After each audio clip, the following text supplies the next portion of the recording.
You're no longer needed. We're getting a divorce. As soon as $200,000 of severance pay came through, my husband William suddenly brought up divorce. Understood. Let's get a divorce. What? After that, I was determined to make my husband's life a living hell. I, Olivia, am 67 years old. My late dad ran a company, and I was brought up without want as the daughter of a president from a young age. At that time, not as many people went to college, and I was no exception, going to a junior college. After graduating from junior college, Dad brought up the topic of marriage. The partner was the son of the then executive vice president of Dad's company, William, who was 2 years younger than me. I had never considered marriage, but out of respect for Dad, I agreed to at least meet William. The William the first met for the first time on the day of the meeting was a fine young man with a kind smile inherited from the executive vice president. William was still only 20 years old at the time. However, his stories of working at a local company after high school graduation were very exciting to me, who only knew student life. He knew so much more than me, and William seemed reliable and shining. Thus, within half a year from the marriage talks I was initially not keen on, we smoothly got married. Shortly thereafter, William switched jobs to Dad's company, and though he struggled with the change in job type, he worked hard. Our 3 children, now adults, have each started their own families and live independently. With the children having left the nest, our house felt suddenly spacious, and I was enjoying living just with William again after a long time. Now, with Dad gone and the company entrusted to reliable people, William, who had worked there for 45 years thanks to Dad, was finally facing mandatory retirement this year. Thanks to his long service, once the severance pay is out, we had planned to go on a trip to a hot spring or something. And on William's last day of work, I was busy preparing to celebrate grandly with our children invited. Wow, Mom, you really went all out with the cooking. Dad's retiring, huh? Gotta find a hobby so he doesn't get old and bored. Grandpa's going to have every day off now? That's nice. Our eldest daughter even brought her children, making it a lively wait for William's return. However, the guest of honor didn't come back, no matter how late it got. As it got late and we couldn't reach him, we decided to disband for the night, calming the worried children by suggesting he might be celebrating with his coworkers. I felt bad for the sons who drove here after work, but I sent them off with the prepared food as souvenirs, saying, "Let's celebrate together again properly another time." Alone at home, I stared at the phone for ages, but still no contact. I continued to wait in the living room for William's return, but he didn't come home even by morning. Messages of concern kept coming from the children. With the situation unchanged, I gave up replying to those messages and tried calling William again. The phone rang a long time. Could it really be something? Thinking this, I made the 4th call, and finally, the phone connected. Olivia, you're really persistent. The voice on the other end of the phone was William's, sounding slightly annoyed. Hello? That's good, everyone's worried. Where are you? I told him about trying to celebrate his retirement yesterday with the children gathered and how we were worried because we couldn't contact him. Without even a murmur to indicate he was listening, I couldn't help but ask his whereabouts again. So, where are you? You wouldn't know.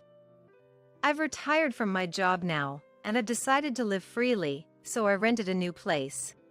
What? You rented a place? William's unexpected words made me ask again. Then, William started laughing over the phone. I'll tell you now, why do you think I married you? To get into your dad's company and take the good parts, obviously. Though it was unexpected for me that your dad didn't give me the president's seat but to someone else. Despite all the effort I put in to please him, that's rough. After 45 years of marriage, the true nature of the man I had been with was so vile. I felt dizzy. Angered at how he belittled Dad, I opened my mouth to say something. But cutting me off, William continued smugly. Well, me, who didn't go to college and joined a small company, managed to climb up to executive vice president by marrying you. I did well. You and your dad have served me well.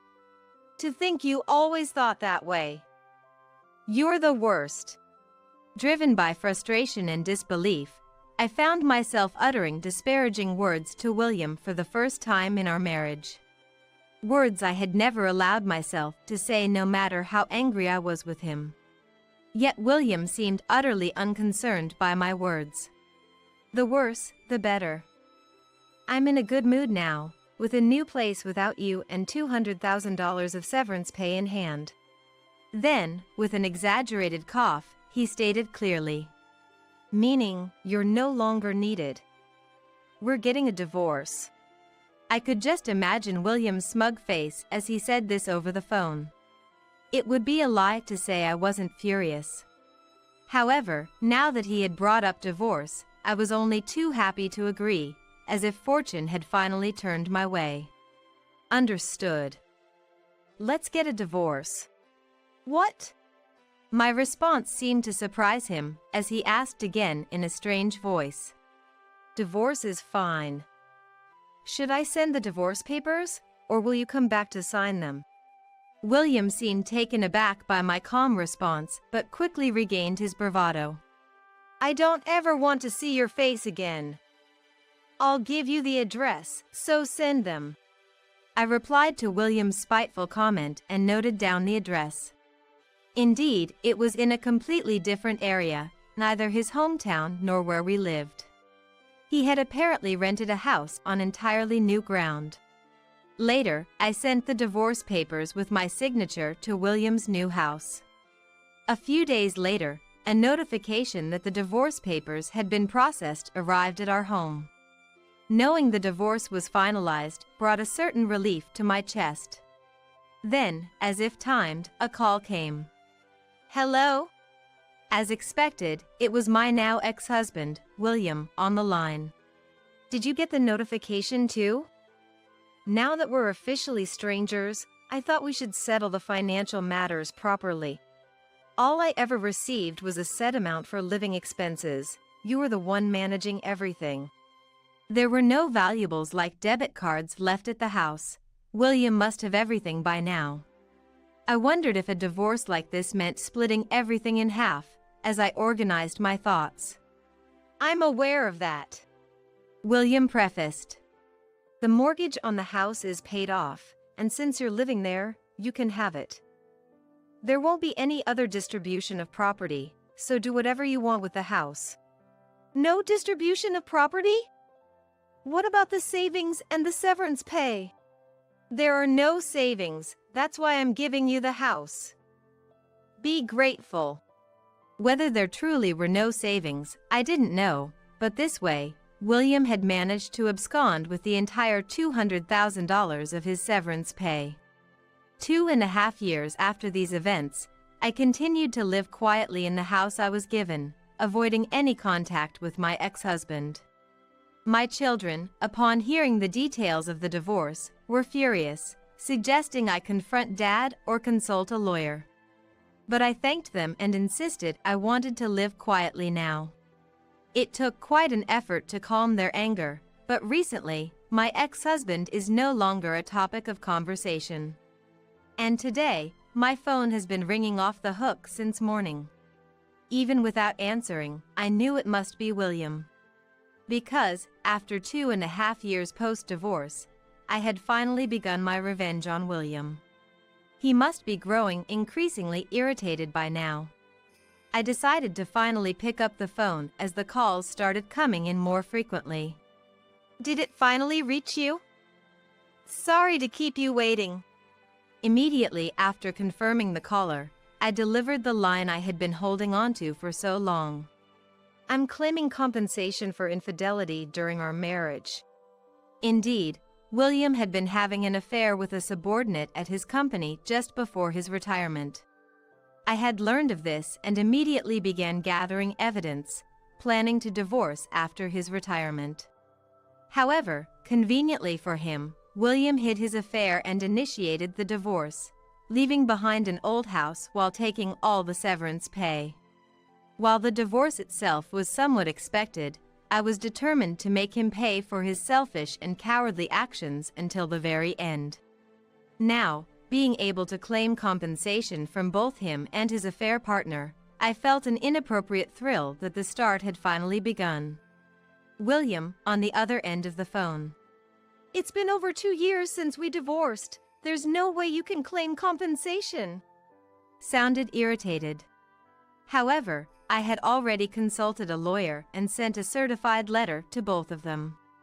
Compensation for infidelity can be claimed within 3 years of becoming aware of the fact. I explained this to him carefully and in detail. William and his affair partner, confident they had managed to hide their secret or perhaps complacent about the impending divorce, had inadvertently provided ample evidence in a short period when investigated. Thus, because the investigation period was short, even 2.5 years after the divorce, there was still ample time to claim compensation. I had been waiting for this moment.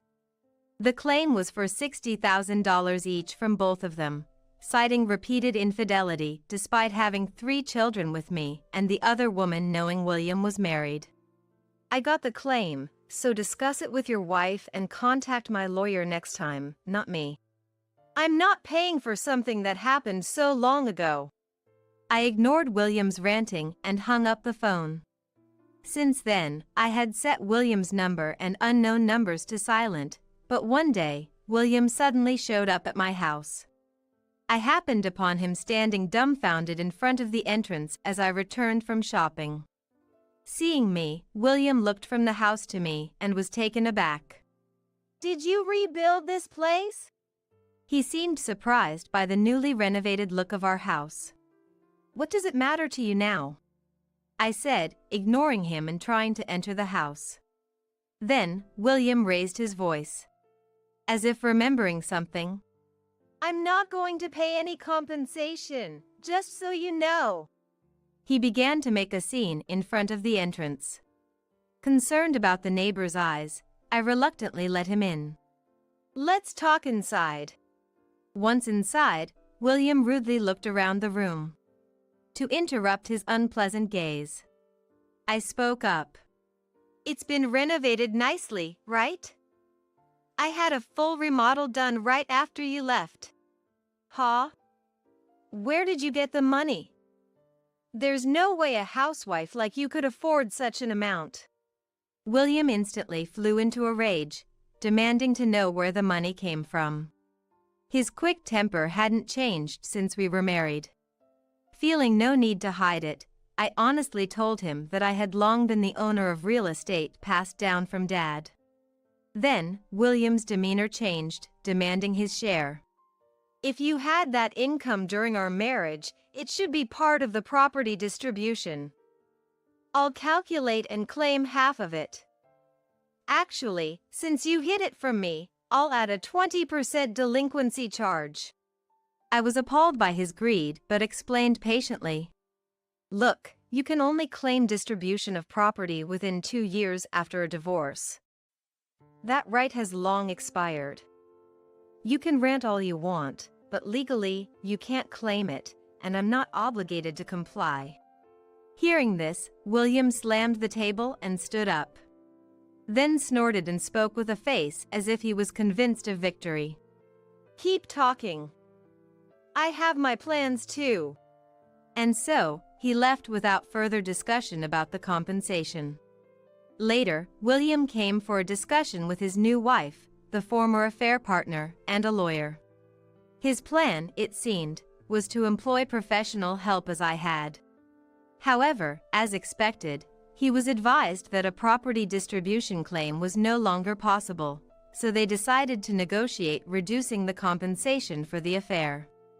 Don't think everything will go your way. I'm not paying you anything.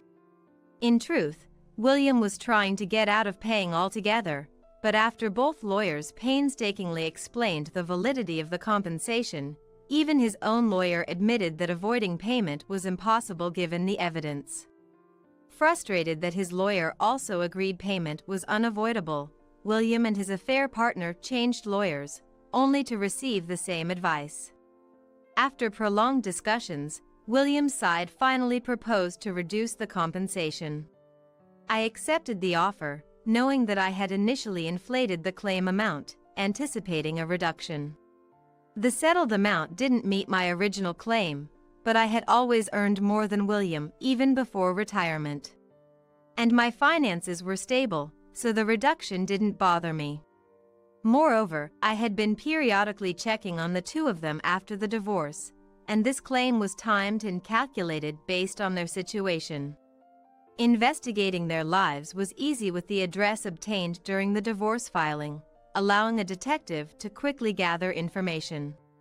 Knowing they had likely spent the severance pay and were saving for a car through their jobs, I compromised on an amount that would just require them to hand over their savings.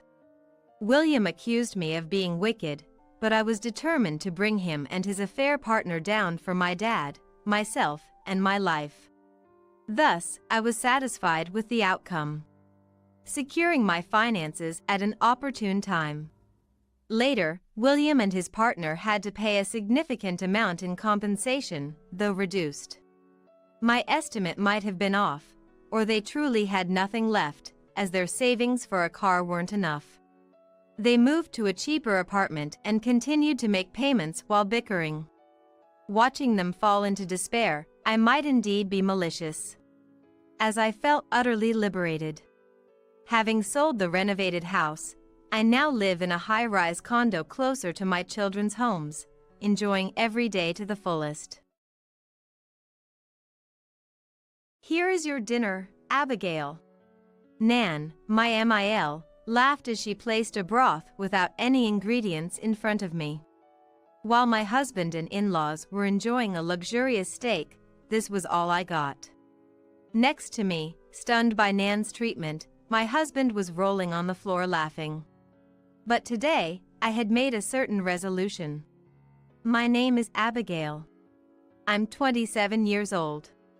My mom passed away due to illness when I was in middle school, and since then, my dad raised me alone. Dad owns a small business in the manufacturing sector, and I help out with his work on a part-time basis. I have a husband named Daniel, who is 3 years older than me. Daniel is a salesman for one of my dad's clients. We hit it off immediately after meeting and gradually progressed in our relationship, getting married last year. The wedding was a small affair, attended only by close family and friends, but it was very much in line with what we wanted. Currently, we live in an apartment within walking distance from my childhood home. We had been building a good relationship with my in-laws, who live an hour and a half away by bus, but since getting married, they have gradually started to look down on my dad and me. Abigail's dad's company wouldn't survive without Daniel. I wish you'd show more gratitude to Daniel. They'd calmly say such outrageous things to me. How many times have they told me that my dad's business only exists because Daniel's company does business with us, and that I should be more grateful to Daniel? Initially, I kept this from my dad, but one day, I ended up complaining in front of him and he found out. Dad told me to get a divorce, but the truth was, without Daniel's company, my dad's business would face severe difficulties, so I chose to endure for my dad's sake. At first, Daniel protected me from his parents' verbal abuse. "Don't worry about it," telling me. However, after constantly being told by the in-laws that Daniel is above Abigail since he married her, he unconsciously started to take a superior stance over me. And gradually, he became more arrogant, now often making snide remarks and acting haughtily. The kind Daniel I met at the beginning is gone. Amidst all this, we decided to visit the in-laws' house for the upcoming long weekend. When we arrived at the in-laws' house by train, They welcomed us at the entrance, but Daniel. Welcome. We've been waiting for you. Ah, Daniel. Good to see you. You must be tired. I knew it, but the in-laws welcomed only my husband, treating me as if I didn't exist. I'm here too. Thanks for having us today. I managed the customary greeting, but the in-laws only talked to my husband, ignoring me. Still, I was about to start preparing dinner as always ordered, when Nan spoke to me. Ah, no need to prepare anything today. I ordered some luxurious steaks for dinner. Oh? Is that so? Thank you. It seems Nan had ordered steaks for delivery, so I moved from the kitchen to the living room. High-quality steak, it's been a while. Daniel seemed to be in a good mood, relaxing. As I was thinking it was about dinner time, the doorbell rang, and Nan went to receive the delivery. She started placing the steaks on the table, but to my shock, there were only 3 servings. Luxurious steaks were placed in front of Fael John, my husband, and Nan. What about my portion? Abigail's dinner is this. Eh? What Nan placed in front of me was a soup without any ingredients. It's from yesterday. We ate all the ingredients yesterday, so it's just the broth. Nan laughed loudly. John and my husband also burst into laughter. What's so funny, my husband was laughing so hard he was having trouble breathing. Silent, I was stunned as Nan, laughing condescendingly, uttered unbelievable words. Your poor bottom-of-the-barrel company should just shut down already. This ingredient-less soup is enough for a poor person like you. Nan's ugly laughing face. To that. This is the last time I'll be meeting with you, so I don't care. I said. What do you mean? Ignoring the surprised Nan, I took out a certain document from my bag and thrust it towards Daniel. What's this? Divorce papers. I've already signed, so can you just sign them quickly? Caught off guard by my actions, Daniel stared at the divorce papers for a few seconds before. Why all of a sudden? It's true that Dad's company isn't doing well. Don't get mad. He tried to reason with me. Continuing. You usually don't talk back no matter what's said. What's gotten into you today? He asked. I'm tired of putting up with it. You don't need a poor man's wife either, do you? I coldly informed him. Huh? What are you talking about?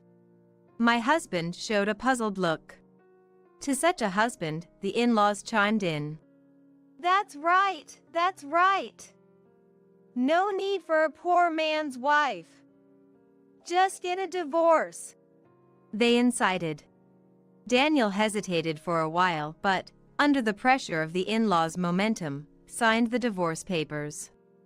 I took the divorce papers and silently left the in-laws' house. I went straight to the office to submit the divorce papers, and with that, my divorce from Daniel was officially finalized. Feeling relieved, I returned home, took the luggage I had packed in advance, and went back to my parents' house.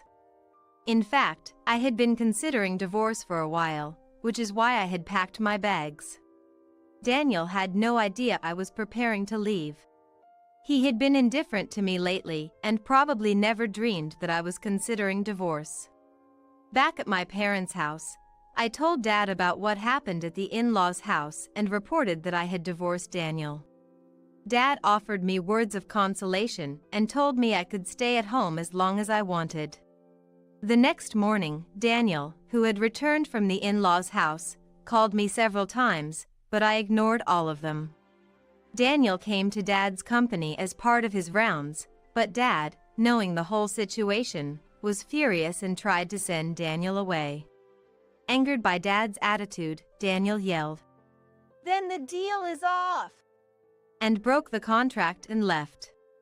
Dad and I blocked Daniel and his parents' phone numbers and handled all matters related to the distribution of property after the divorce through a lawyer. I never wanted to see Daniel or the in-laws again. The lawyer was competent and handled the proceedings efficiently, which was a great help. After a while, the lawyer contacted me to say that Daniel had come up with something outrageous. He said he would consider reconciling if I apologized. What a joke. He doesn't seem to realize he's the one who got divorced.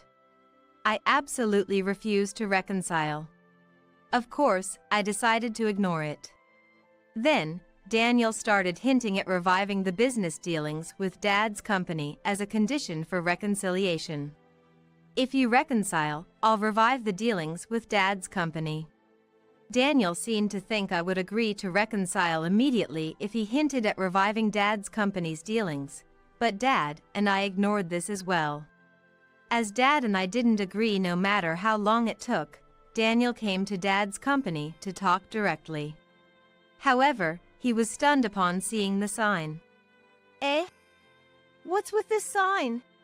Instead of Dad's company's sign, it had changed to a web design company's sign. Dad had been considering closing down the company due to financial difficulties. After many discussions and consultations between Dad and me, Dad decided to close the business and use the store as my new business office. In fact, my main profession is a web designer. Working at Dad's store was just helping out. That's why I worked there part-time, not as a full-time employee. While working as a web designer, I also helped with Dad's company's work all along. Since Dad closed the company, naturally, there was no need for dealings with Daniel's company. There's no need to request business dealings anew as my work has nothing to do with Daniel's company. Hey! Abigail, you're there, right? Why has the sign changed? What happened to your dad's company? Daniel was yelling in front of my company's sign. Come out, Abigail! Initially, I ignored him, but he kept shouting and wouldn't leave. To avoid causing a nuisance to the neighbors, I reluctantly showed myself. Keep it down. Please go home. Finally, you come out. Explain. What happened to Dad's company? Daniel demanded an explanation. It's obvious, isn't it? Dad's company closed down. The store is being used as my web design office now. When I explained, Daniel scoffed as if mocking me. Huh? Being a web designer is such an unstable job. It's going to be tough going forward. I'll reconcile and take care of you. How much more is this man going to belittle me? What are you talking about? I refuse. When I naturally refused. Why not? Daniel got furious and started causing a scene again. Fed up with Daniel's bizarre tantrum, I finally called the police. Soon after, the police arrived and escorted Daniel out. Until the end. Hey, you'll regret not reconciling with me. I'm saying I'll reconcile, so just accept it. Daniel was shouting. Why is he so obsessed with reconciling? There's no point in reconciling with a wife he mocked for being poor now that he's gotten a divorce. Feeling the oddity of Daniel's actions, I immediately set out to investigate why he was so insistent on reconciling. Then, a shocking truth was revealed. Daniel had been fired from his company. In fact, Dad had built such a good relationship with the president of Daniel's company, based on past achievements, that he was considered a go-to person in times of trouble. Therefore, when Daniel and I got married, the president and others were pleased, but they were furious when they found out Daniel had unilaterally terminated the contract with Dad's company due to his own divorce drama. Unable to take responsibility, Daniel was fired and was trying to get rehired by remarrying me to mediate between Dad and the company. So that's why he was demanding reconciliation so insistently. I was dumbfounded. Upon learning this, Dad and I immediately reported Daniel's nuisance behavior to his company.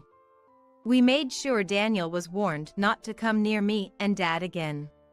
This made Daniel's re-employment hopeless. Am I really never going back to the company, unemployed, me? Proud Daniel couldn't accept reality and seemed to have been living a reclusive life for a while.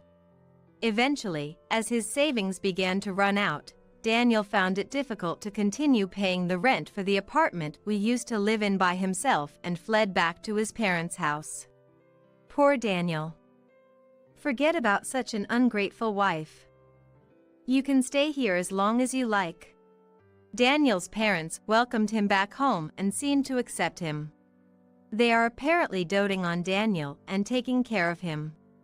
My new business, having secured a dedicated workspace in the form of a storefront, is off to a smooth start with increased efficiency. Having a physical store seems to offer a sense of security, allowing me to connect with people and local shops I hadn't been involved with before. Word of mouth is gradually increasing my customer base, and I'm enjoying my work every day. Dad is still young, so he looked for a new job and was hired by a factory that was a business partner of the company Daniel used to work for, based on his track record. The factory is large, with many people working there. Friendly and competent, Dad quickly became well acquainted with his colleagues and seems to enjoy working in a large group. I make sandwiches for Dad every day, and one time when Dad forgot his sandwich, I delivered it and was happy to see Dad working lively and smiling. Everyone working in the factory seems nice. They respect each other, sharing their skills, knowledge, and experience generously to achieve better results. Inspired by Dad, I vowed to work hard at my job too. Meanwhile, after returning to his parents' house, Daniel attempted to find a job but seemed to fail at every turn and ended up feeling defeated. Daniel's parents consoled him. How pitiful. The companies that don't hire Daniel just don't see his worth. Yeah, exactly. It's like everyone's just messing around. I'm offering to work, and they dare not hire me. Daniel isn't at fault. Take your time looking for a job. Even after that, Daniel took several employment exams but failed miserably. Despite having an average education and work history, he couldn't even pass the document screening because he was aiming too high. Stressed from unsuccessful job hunting, Daniel started frequenting slot machines and eventually ended up in debt. Every day, unemployed Daniel lazed around at home, not helping with housework and going to slot machines. Initially, Daniel's parents spoiled him endlessly, but they eventually ran out of patience with his lack of initiative to work and constant slot machine visits. We can't take care of an unemployed person. Get out! They yelled at Daniel, turning against him, but Daniel retorted, Didn't you say I could stay as long as I liked? What's this all of a sudden? I'm not leaving. And they seemed to argue frequently. Even when told to at least help with housework, Daniel does nothing and lazes around. He frequently orders pizza and steak for delivery with his parents' money, significantly increasing the food expenses. He would also finish all the food in the refrigerator at night. Continuing such a lifestyle, he became increasingly overweight and unhealthy. I think Daniel's parents are partly to blame for Daniel becoming like this, but they don't seem to realize it at all. They act as if they're victims of a good-for-nothing son. The neighbors talk, making their lives very uncomfortable. That family harassed their wife until she left, and their son got fired and came back unemployed. Sometimes, the parent-child arguments are so intense that the sound of breaking dishes can be heard. Noise complaints have led to the police being called several times, and they've been warned. Daniel's debt only grew, leading him to buy a large number of lottery tickets as a last resort, which, of course, didn't win, causing debt collectors to start showing up at his house. Finally realizing he needed to earn money, Daniel, thinking it would be easy, applied for and got a part-time job at a grocery store. However, The part-time job at the grocery store was tens of times harder than Daniel had imagined, with a wide range of tasks. Underestimating the grocery store part-time job, Daniel struggled significantly. He worked there, being scolded by student part-timers, but somehow managed to keep the job. I happened to pass by the grocery store recently and saw Daniel working there, looking nothing like his former self, filled with confidence. Now, he looked downcast, dark, overweight, and disheveled, almost like a different person. I muttered to myself that it was his responsibility, feeling refreshed. I thought I was done with love, but thanks to a friend's introduction, I recently started dating a sincere man. I introduced him to Dad, and Dad seems to like him very much. We're planning a trip together, which I'm really looking forward to.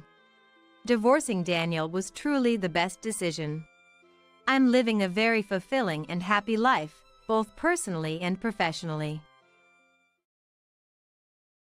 So, Mom, you secretly helped with Walter's study abroad expenses without telling me, huh? Did you really support him expecting something in return with that little money, planning to rely on Walter instead of us for your old age? I don't understand how my son Hugo knows about the secret support, but I have no intention of depending on my grandson Walter for my future living. Yes, I did support him. But that was with personal money from Scott and me. You have no right to nag about it. And what's wrong with helping Walter? Deciding it's less trouble to be honest than to awkwardly deny and keep secrets, I replied assertively to Hugo's high-handed attitude. People can say whatever they want, but Walter is about to get married soon. After the wedding, he'll be living with us, so relying on Walter would be futile. Never did I imagine hearing about my beloved Walter's wedding in such a manner, and not even directly from him but through Hugo, of all people, mixing various emotions into a complex feeling. Yet, seeing Walter getting married is a joyous occasion for me, who has watched him grow up since he was little. Walter is at that age already. When is the wedding? Mom, even if Walter invites you to the wedding, you better not come. You'll be in the way. To be treated as a nuisance by Hugo, my own son, makes me wonder if he even remembers how much I've raised him. Being treated so much as a nuisance made me suspect if there really was a reason he didn't want me at the wedding. All right, I won't go even if Walter invites me. At that point, I decided to accept Hugo's assertion for the time being and see how things would unfold. And then, on the day of the wedding, I was visiting the venue wearing a dress passed down from my mother. Christiana, I've brought the newsletter. On a weekday afternoon, enjoying my usual lunchtime variety show, my neighbor came over, calling out my name loudly, to deliver the neighborhood newsletter. After a brief chat for about 10 minutes, I mentioned I was boiling water, effectively ending the conversation so it wouldn't drag on. This is because, during this time slot, the lunchtime variety show always has interesting segments on air. Today's feature was Grandchildren and Grandmothers Special. The segment explored the secrets behind the close relationships between grandchildren and their grandmothers. My name is Christiana, and I too have a lovely grandchild. In my 20s, when my husband Scott and I were blessed with 2 sons, I worked while raising them. After our sons grew up and became independent, Scott and I looked forward to spending a quiet retirement together, blessed with grandchildren, enjoying a typical happy life.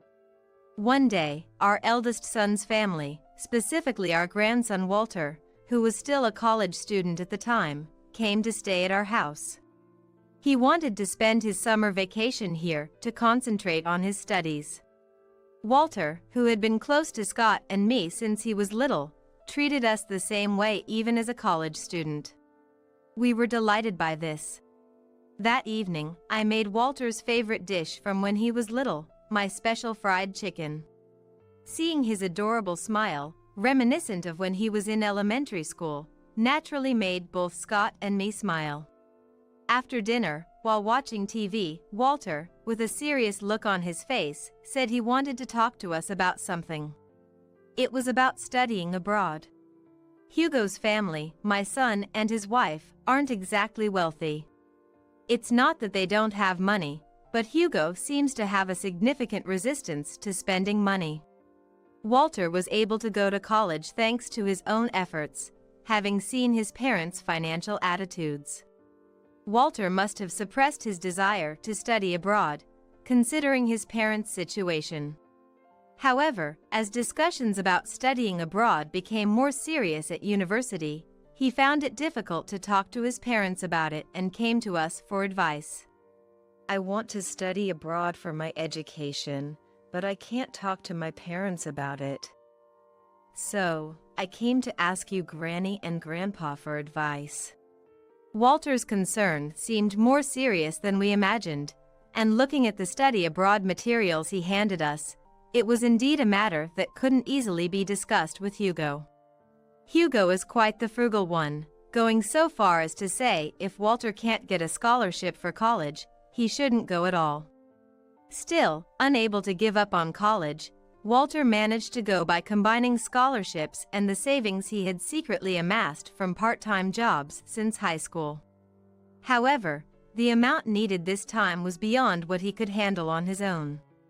Walter's grades in college were excellent, and the school offered some support, but the amount he had to pay out of pocket was far more than a college student could afford. That's why he came to us for help.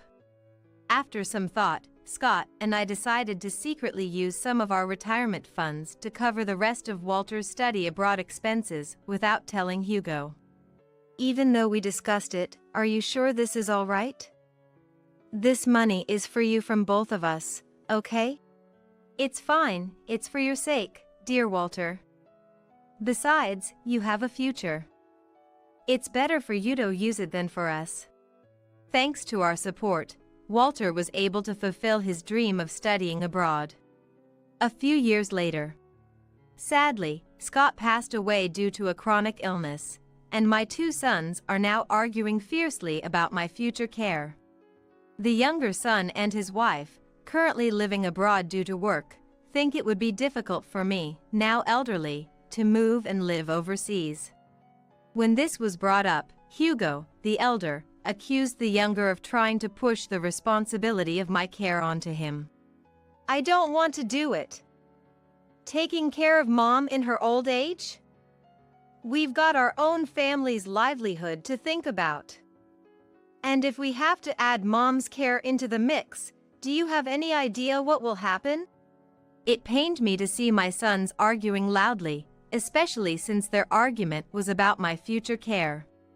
Both of you, I'm fine on my own. Besides, there's no need for you to fight over me.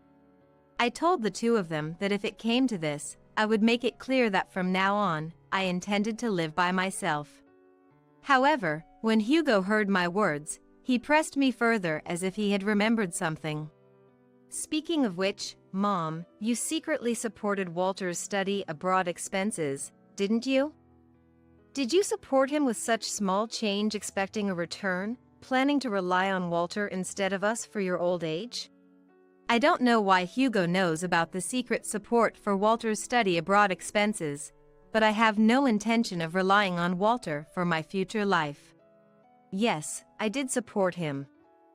But that was with personal money from Scott and me. You have no right to nag me about it. And what's wrong with helping Walter? Deciding that it was less trouble to be honest than to deny and keep secrets, I responded boldly to Hugo's aggressive attitude. You can say whatever you want, but Walter is about to get married soon.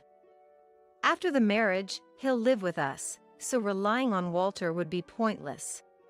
Never would I have imagined learning about my beloved Walter's marriage in such a manner, especially not from Hugo instead of Walter himself, mixing my feelings with various emotions. Yet, for me, who has watched Walter grow up since he was little, nothing could be more joyous than his marriage. Walter is already at that age, huh? So when is the wedding? Don't you dare come to Walter's wedding, Mom, even if you're invited. You'd just be in the way. To be treated like a nuisance by Hugo, my own son, makes me wonder if he remembers how much I've done for him. Being treated this way makes me suspect there must be a real reason he doesn't want me at the wedding. Understood, I won't go even if Walter invites me. At that point, I decided to accept Hugo's assertion for the time being. And then, as time passed, on the wedding day itself, I arrived at the venue in a dress that had been passed down through my family for generations. Guests of Walter and the bride, Marion, were gathering one after another at the reception venue. Among the guests were classmates from their student days and colleagues from work, various people who came to celebrate their marriage. I was told that I had to show the invitation at the reception to enter, so I headed to the reception, where I saw Hugo. Seeing me, who was not supposed to be here, Hugo became furious with a terrible look on his face. You promised not to come even if invited. Why are you here? I led him away to a secluded spot in the venue to avoid disturbing the other guests with a loud voice, and we started to talk. Indeed, I said I wouldn't come on Walter's invitation. But I am here at the invitation of the bride, Marion. I haven't broken any promise.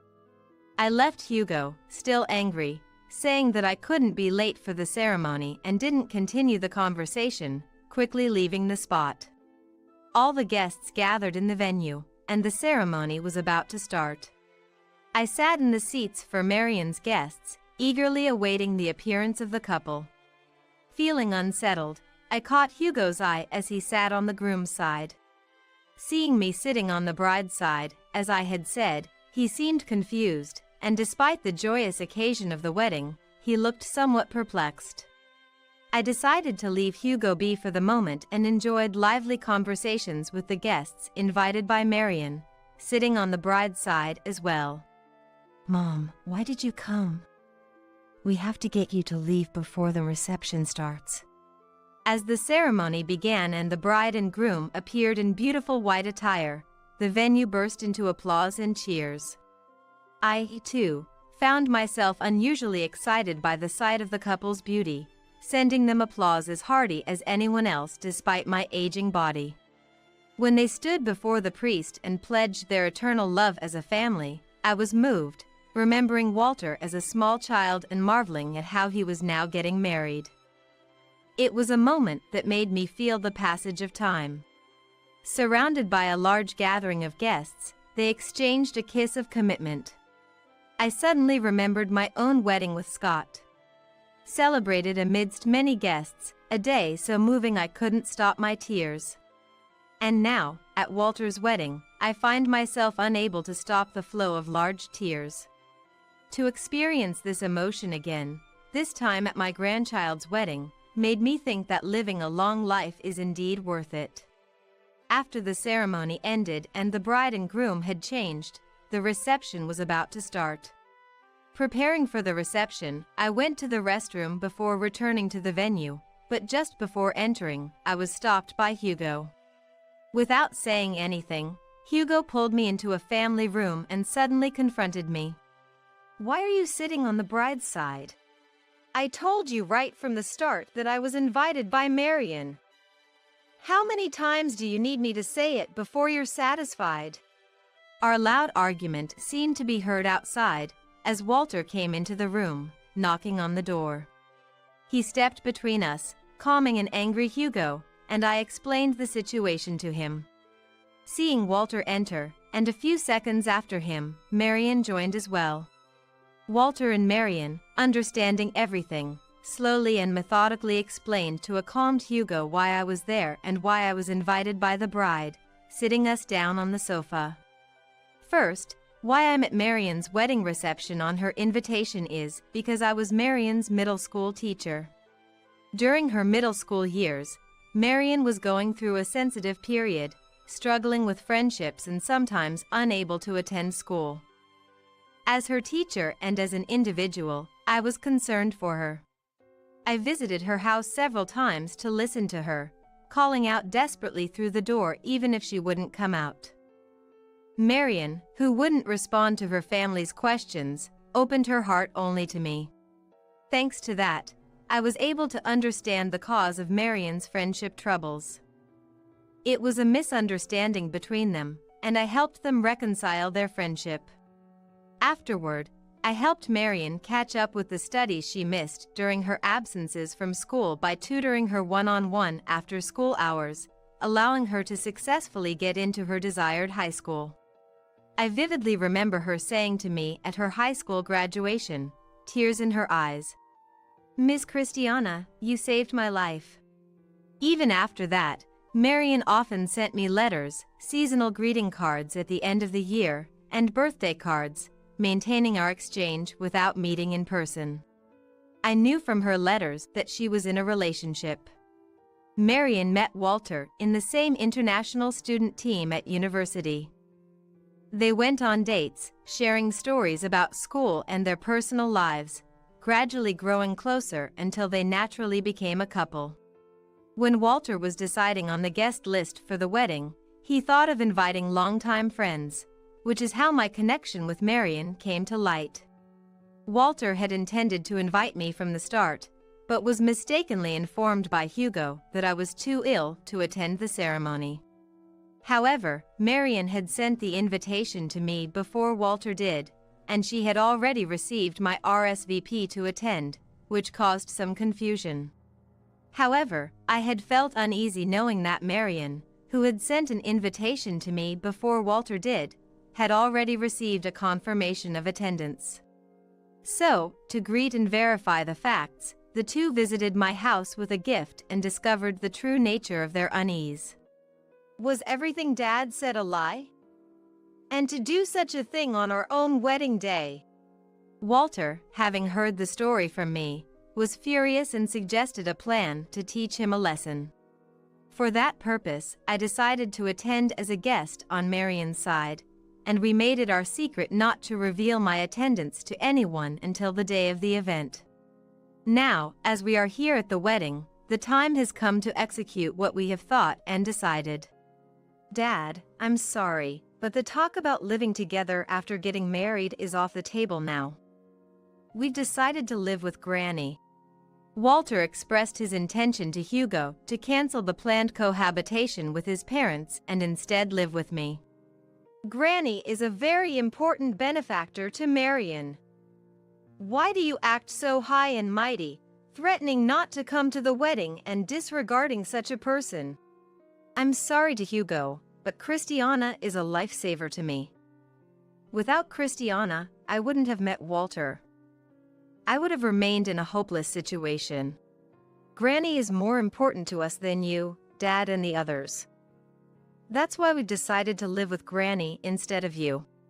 Hugo was speechless and overwhelmed by Walter and Marion's unexpected declaration. Walter, why would you say something like that? If you live with Mom, the two of you will have to take care of her. Are you sure about that? It's not just that Dad doesn't want to live with Granny, right? You don't want to take care of her yourself, and on top of that, you think Granny has no money because you gave me some. It seems Walter's words were indeed true. As Walter lectured, Hugo's face became flushed, and his irritation became evident. Such a thing is impossible. Me, your father, to suggest that I live relying on you guys. No, Dad, that's exactly what's happening right now. I can't live with someone like that, and I don't want to. I don't want our happy marital life to be intruded upon by someone like you, Dad. We choose Ms. Christiana, who is more of a benefactor to us than Hugo. Hugo, with a selfish mindset of not wanting to lower his current standard of living, attempted to persuade Walter and the others. In reality, Walter and Marion had secured jobs at a foreign corporation through connections made while studying abroad. The foreign corporation offered very good salaries. After getting married, they planned to live in a spacious high-rise apartment in the city center and eventually build a large house back in their hometown. The reason Hugo and his spouse were so eager to live with Walter's family was targeted at these assets. Walter believed it was natural for a son to take care of his parents, but if a father couldn't do the same for his own parents, he declared he wouldn't take care of Dad either. I'm sorry. Walter, my bad. So please, don't abandon me. Mom, I'm sorry. I was a fool. It was all my fault. I apologize. It seems Hugo realized from the strong feelings of Walter's family. Family must be cherished. If not, one will be abandoned by their own family and will not be able to lead a decent life. Feeling this, being made to realize this, Hugo desperately apologized to me and Walter. But, of course, Hugo's apology meant only to protect himself, held no meaning, and not just to me, but to his own son. Please, say no more. Walter quietly refused Hugo's plea for forgiveness and said nothing more. However, his expression conveyed a wish that he no longer show an embarrassing side as a father. Seeing his face, Hugo understood everything and without saying anything further, just lowered his head, leaving all decisions to Walter. The issue with Hugo was temporarily resolved, and it was discussed that the upcoming reception should carry on as if nothing had happened, not wanting to spoil the atmosphere of the venue or the mood of the guests. We want this wedding to be something special. Despite everything, we want it to end with smiles. So, please. And I'm asking too. I want the ceremony to be a success no matter what. So, I want us to welcome the reception with smiles. Please, help us. Touched by Walter and Marion's earnest request, I agreed to their proposal and promised to act as if nothing had happened at the reception to avoid confusing the guests. The reception went smoothly, and Hugo sat quietly on the groom's side, watching the couple in their new outfits being celebrated by the guests around them. Various events were prepared for the reception, and the Walter couple enjoyed them while moving through the program. Finally, they walked down the aisle prepared outside, and Marion, the bride, performed the bouquet toss. Here it goes. Catch! The pink bouquet flew through the air, drawing a beautiful arc, and somehow, it reached me. I haven't held a bouquet since my own wedding, decades ago. Is the wedding god suggesting I find someone other than my late Scott now? Miss Christiana! Amazing! I really shouldn't be keeping this. As I attempted to return the bouquet to Marion, she quietly grasped my hand to stop me, indicating her agreement. Please keep it, Miss Christiana. With this, you can be happy with Scott forever. And if you keep it, it feels like we will be happy too. Marion's words gently touched my heart, and tears welled up in my eyes. Moved by my tears, Marion, and surprisingly Walter too, had tears in their eyes, creating a peculiar scene where only the bride, groom, and I were crying, observed by the surrounding guests. The ceremony continued with laughter and tears, and concluded successfully with the departure of the bride and groom. Following the ceremony, as I had promised Hugo, Walter and Marion started living with me in their new home. Are you sure about this? It's your new home and your newlyweds. Won't I be in the way of your married life? Not at all. We decided this together, and living with you, Miss Christiana, is like a dream come true. Marion answered brightly and innocently, and Walter, who had just returned to the living room from unpacking, added with a smile. Granny is our benefactor. If Granny hadn't provided the money for my studies, I wouldn't be where I am today, and this marriage wouldn't have happened. I'm truly grateful.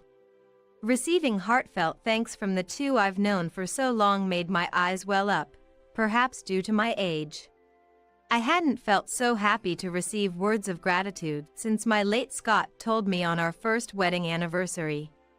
Thank you for marrying me. Ever since. Perhaps, when my time comes, I will remember Scott and these two. I'm so glad they've grown into such kind-hearted individuals. It feels as if their happiness is my own. And now, Dad has also promised to send monthly allowances to Granny and help with daily life, showing his remorse. It finally feels like everything has turned out well. Since the wedding, Walter had been intentionally avoiding contact with Hugo and his wife. However, fearing that he might be completely abandoned, Hugo promised to send money every month and assist with living expenses to maintain their relationship. Still, he prepared a somewhat forceful measure, warning that if something happened to me when he wasn't looking, he would completely sever ties. May I also say something? Both of you, thank you for growing up so splendidly since those days. Thank you for thinking so much of me. Truly, thank you. I couldn't help but hug them both. Overwhelmed with joy, I hugged them a bit too tightly without realizing it. In response to their gestures, I hugged them back tenderly, feeling a breeze of happiness flow through our new home, still dotted with cardboard boxes. I've made a certain decision about living with these two. I'm going to be a powerful granny. Living so robustly that I won't need any care, not touching the money sent to me but secretly saving it for my great-grandchildren to use one day.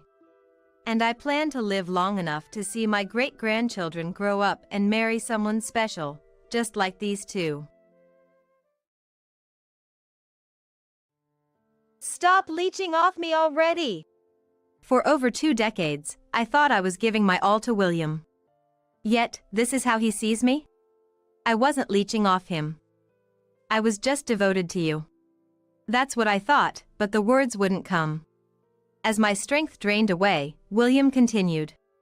Now that Daniel's working, you've got no reason to leech off me anymore. But... shut up. I don't want to hear your excuses. William raised his voice. It's over. My feelings never reached him. Just as I realized that, I heard something snap inside me. It was the sound of the thread of love that had been connecting our hearts, snapping. At the same time, my feelings for William began to fade. We were spouses just moments ago, but now, we're like strangers. William was just using me all along. He never loved me. Otherwise, he wouldn't brazenly cheat and try to kick me out. I don't care what happens to such a man. The only option left is to completely crush him. I've made up my mind. I lifted my face and gazed at William. My name is Susan, I'm 50 years old. I've been married to my husband William for 25 years. Our son Daniel, born a few years after we got married, graduated from college and started working this year. Child rearing is done, and now I can do what I want. That's what I'm thinking right now. But there's just one problem. That's my relationship with William. William is not a good husband or father. In fact, it's hard to find anything good about him. He cheats, and he doesn't even give me a proper salary. I at least want you to give me enough money for living expenses. Huh? Don't get cocky when you're living off me. William always snaps back like this. I guess it's hopeless. Maybe divorce is the only option. Lately, I've been thinking about it more and more. But I can't just say I want a divorce easily. The reason is, my FIL Stephen, who is sick and hospitalized, asked me to take care of William. I owe Stephen, and as long as I can bear it, I have to endure it, don't I? I can't ignore Stephen's words, but my desire to divorce is strong. Caught between these conflicting feelings, I find myself reminiscing about the happier times before marriage. Ironically, that happiness began with a misfortune that befell my father. Our family ran a small restaurant. My father was in charge of cooking, and my mother managed the hall. Needless to say, the food was delicious. However, my father was incredibly bad at business. He started the restaurant with the desire to fill his customers' bellies with delicious food. That's a noble sentiment, I believe. But that sentiment alone drove his business. So, he hardly thought about profit. It didn't matter if the profit was small. As long as the customers were satisfied, that was enough for him. Obviously, this was no way to make a profit. As a result, our family's finances were always on the edge. Yet, seeing the satisfied customers, I felt proud, even as a child. So, I never interfered with my father's business. But during my college years, a crisis struck. The company supplying ingredients to my father's restaurant went bankrupt due to the recession. We had already paid for this month's supply, but now, we faced the prospect of closing the restaurant. Our management was already barely scraping by. There was no extra money to spare. Seeing my parents disheartened made me anxious too. But as a college student, there wasn't much I could do. Nor did it seem likely that the bankrupt company would refund us. The only option left for us was to close the restaurant. That's when a regular customer said, "Closing down? But the food is so good.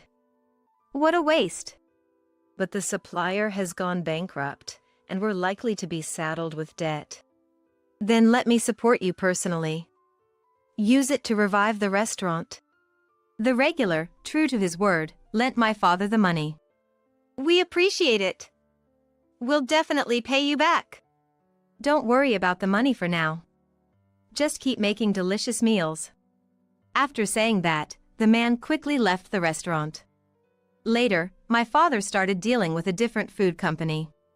The regular was apparently involved in a large-scale food distribution business, and we got our supplies at a cheaper rate than before. Fortuitously, our family's restaurant was saved from bankruptcy. About a year later, I went with my father to repay the money to the regular customer. While my father was talking to the man, a young man approached me. "So you borrowed money from my father?" It turned out, he was the son of the man who lent us the money. His name was William, and he worked in his father's company. You're pretty. How about going out with me? Me, with you? Come on, think of it as a way to say thanks for the loan. We were indeed saved by the loan, and my father had properly expressed our gratitude. I didn't think we owed anything more, but then William whispered to me, "I could spread rumors that the restaurant's daughter is ungrateful." That would be. I couldn't talk back. I thought it wouldn't affect me even if he spread rumors, but it could cause trouble for my father. And what would the restaurant's customers think?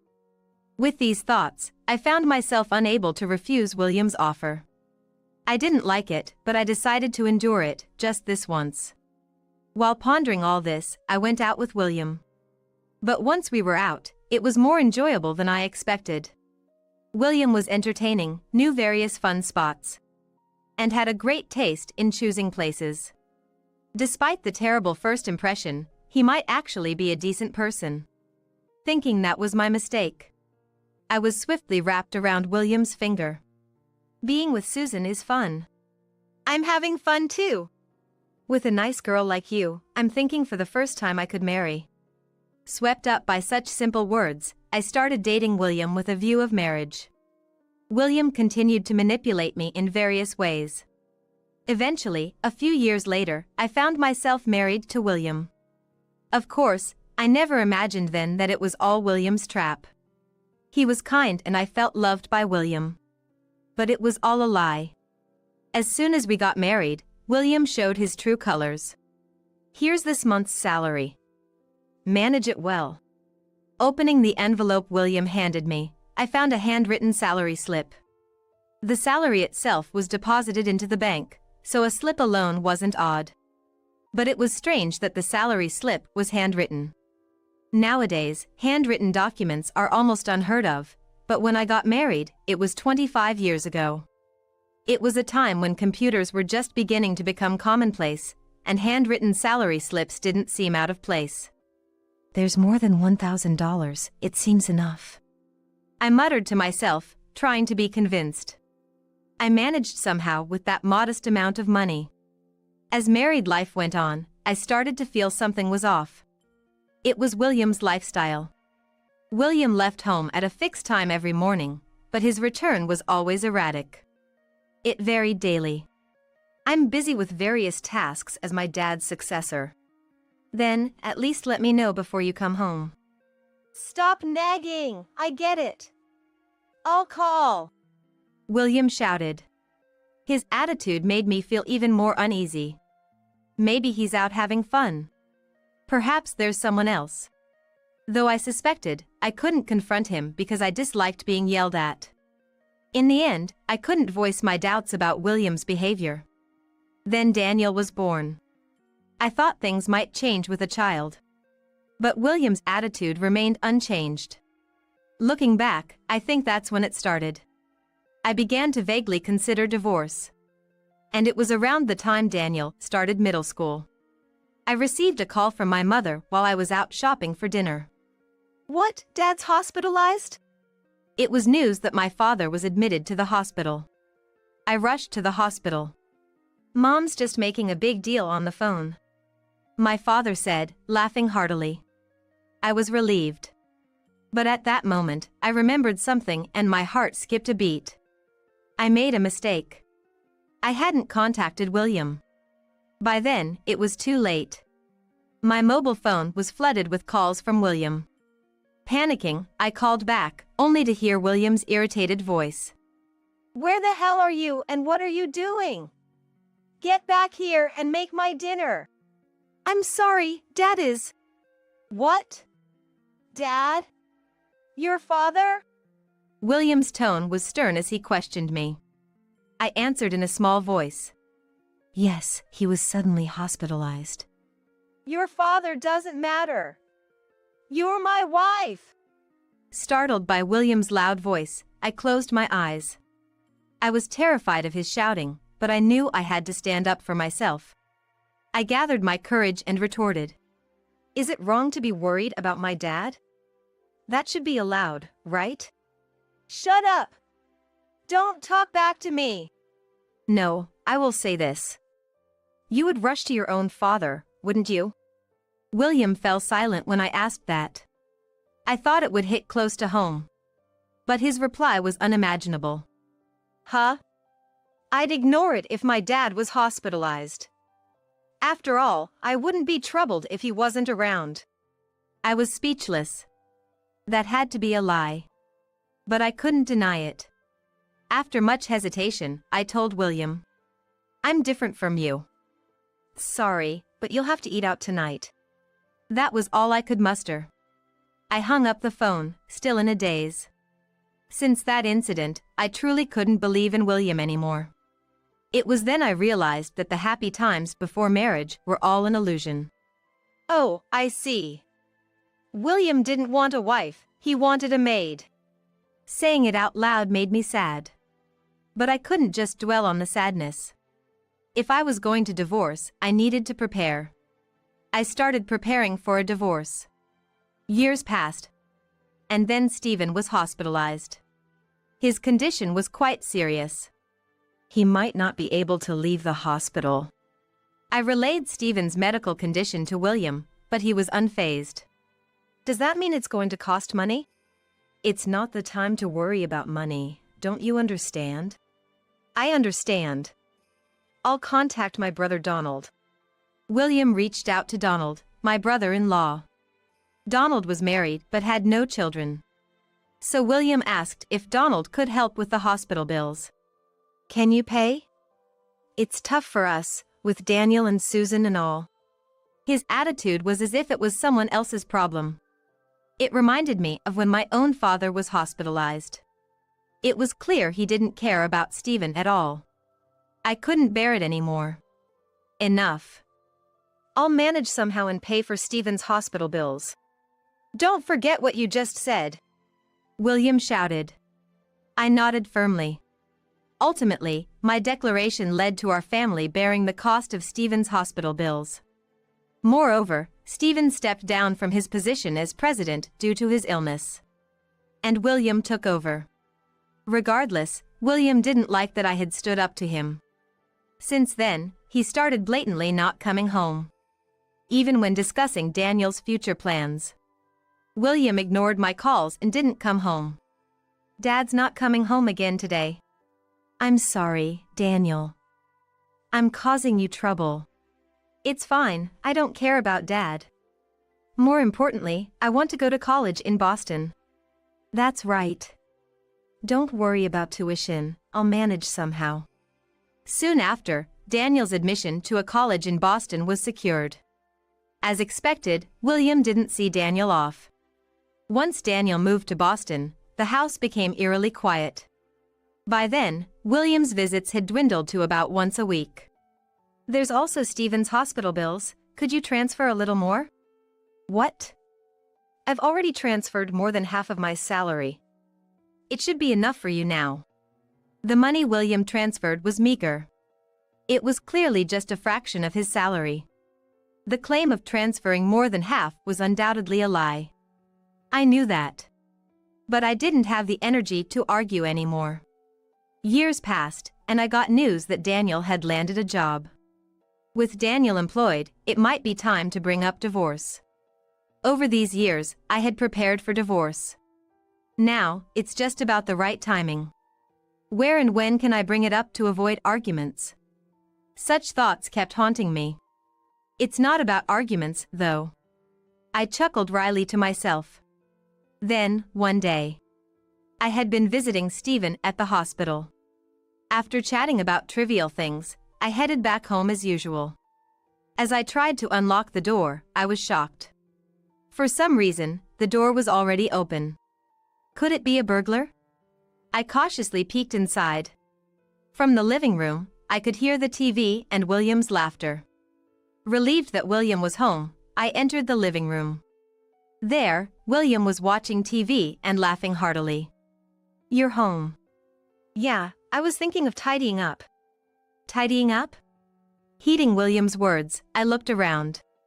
On closer inspection, some items in the room were missing. It seems like something's missing. Yeah, I threw it away. Your stuff.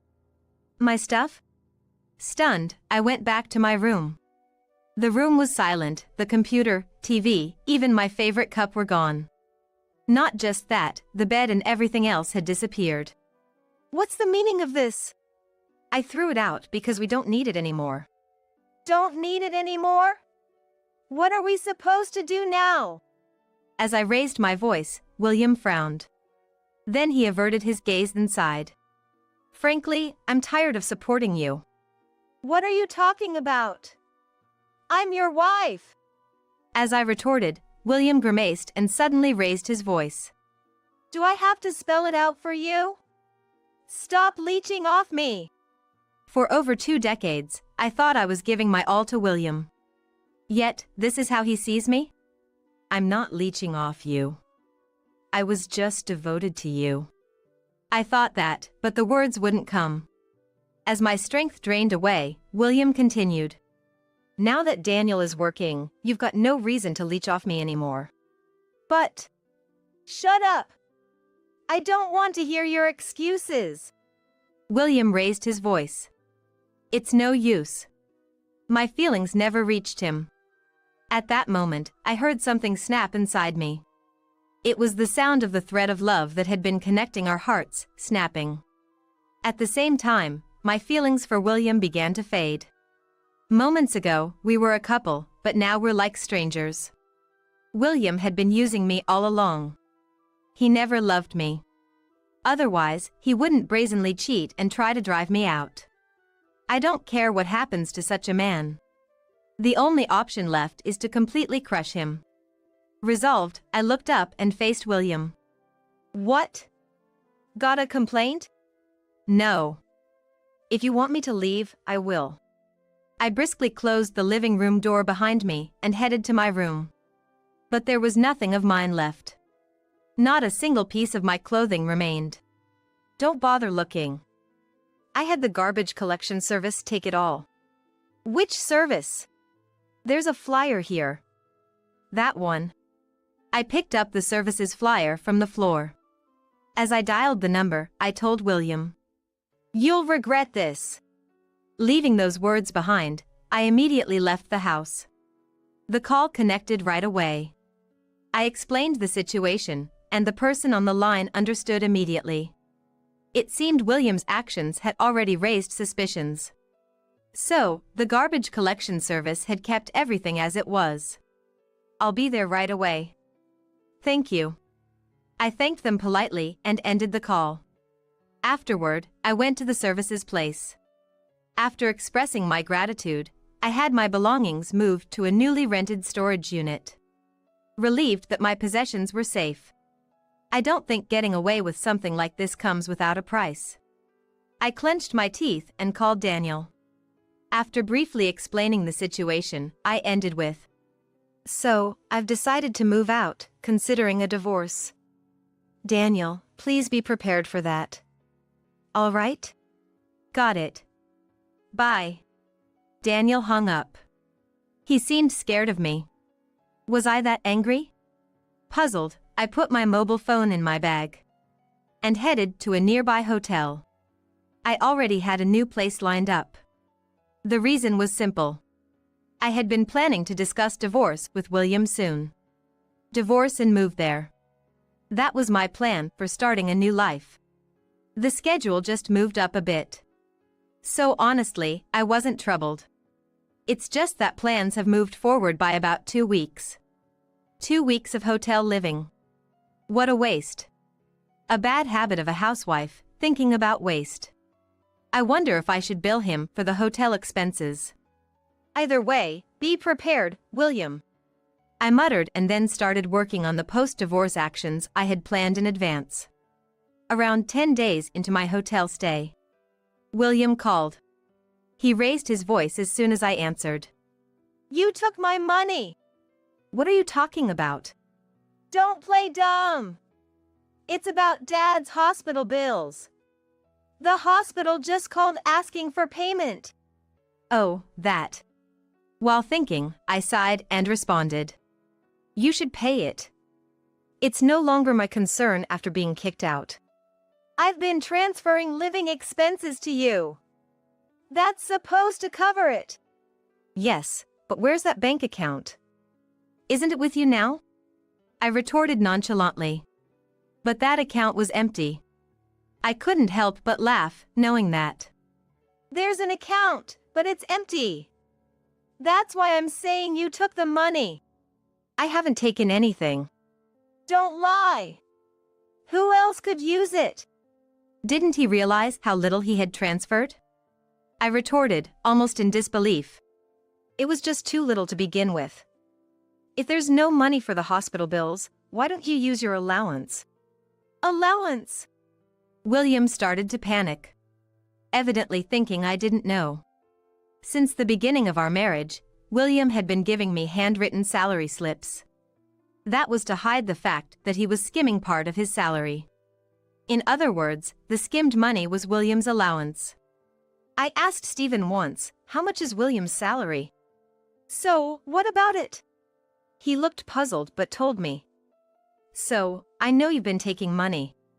When I confronted him, William fell silent. After a long pause, so long I thought the call had dropped, William suddenly raised his voice. "What's wrong with me spending the money I earned?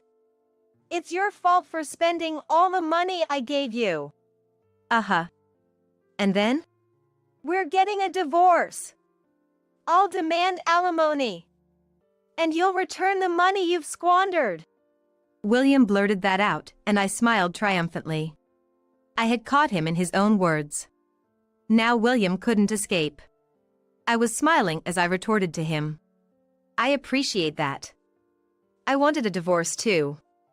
Come over to discuss it." No, I want the divorce too. I'll be waiting with evidence of your infidelity." Though I couldn't see him, I imagined William's face turning pale. It was evident in his shaky voice. "What infidelity evidence?" Pretending won't help. I have photographic evidence. "Photographic evidence?" I could almost see William stuttering. Holding back laughter, I continued. "I'll give you the address, so let's meet there next Sunday to talk in detail." I unilaterally gave him an address and hung up the phone. I had successfully confronted him with divorce. Now, if I could make him apologize. Honestly, that would be the hardest part. I braced myself for it. Then, on the agreed Sunday, I was at the meeting place well before the scheduled time. I think he should be arriving soon. I glanced around and soon saw William. Over here. I called out to William and he looked up in surprise. Here? Yes. I gave you the address, remember? No, but this place, whose mansion is it? William looked past me. There stood a mansion worth about $1 million. Much larger than an ordinary house, it boasted a vast garden. And was 3 stories high, complete with a home theater. Luxury cars were parked in the built-in garage. Pointing at the mansion, I smiled. This is my house. It's newly built, so it's pretty nice, right? Your house? Yes. I was planning to live here after the divorce, so I started building it a little while ago. Yes. The place I had summoned William to was my newly built house. Naturally, William, who had always seen me as just a housewife, was dumbfounded. Pushing such a William from behind, I entered the house. I led William to the living room. Shall we discuss then? This is my lawyer. I introduced my lawyer, who was waiting inside. But William was hardly in a state to pay attention. His gaze was unsettled, constantly scanning the surroundings. He didn't even try to look at the photos of his infidelity laid out on the table. He didn't respond when spoken to. Frankly, it was hardly a conversation. Eventually, William murmured in a low voice. How did you afford a house like this? Although I was amused by his curiosity, I answered. I bought it normally. Liar! A housewife can't afford something like this. To buy a $1 million house, one would need an annual income of around $150,000. However, I had that much income. So, I confidently replied. I earn that much. Do you have a problem with that? No, but how did you? I kind of helped out at a friend's company, and before I knew it, things turned out this way. The story goes back a few years. When I had decided to divorce due to the trouble over my father's hospitalization, I started preparing for it, beginning with finding a job. After the divorce, I couldn't survive without a job. So, I started looking for a job that would allow me to live independently. But there weren't any good ones. That's when I consulted my best friend, Lisa. Why don't you help me with my work? What work do you do? Aquaculture on land. Land-based aquaculture involves artificially creating facilities like pools and breeding fish in them. Despite some disadvantages, it's an eco-friendly method that prevents marine pollution. Lisa's father started it, and now Lisa was taking it over. So, I started working there. William asked tentatively. Once I started helping out, the business suddenly began doing well. What I did was mainly negotiations and administrative work. But Lisa said I was a big help. And I was promoted to an executive position. It was all coincidental, but I believe luck is part of one's ability. Listening to my story, William looked downcast. After a moment of thought, he suddenly looked up. Let's forget the divorce talk. How about we start over?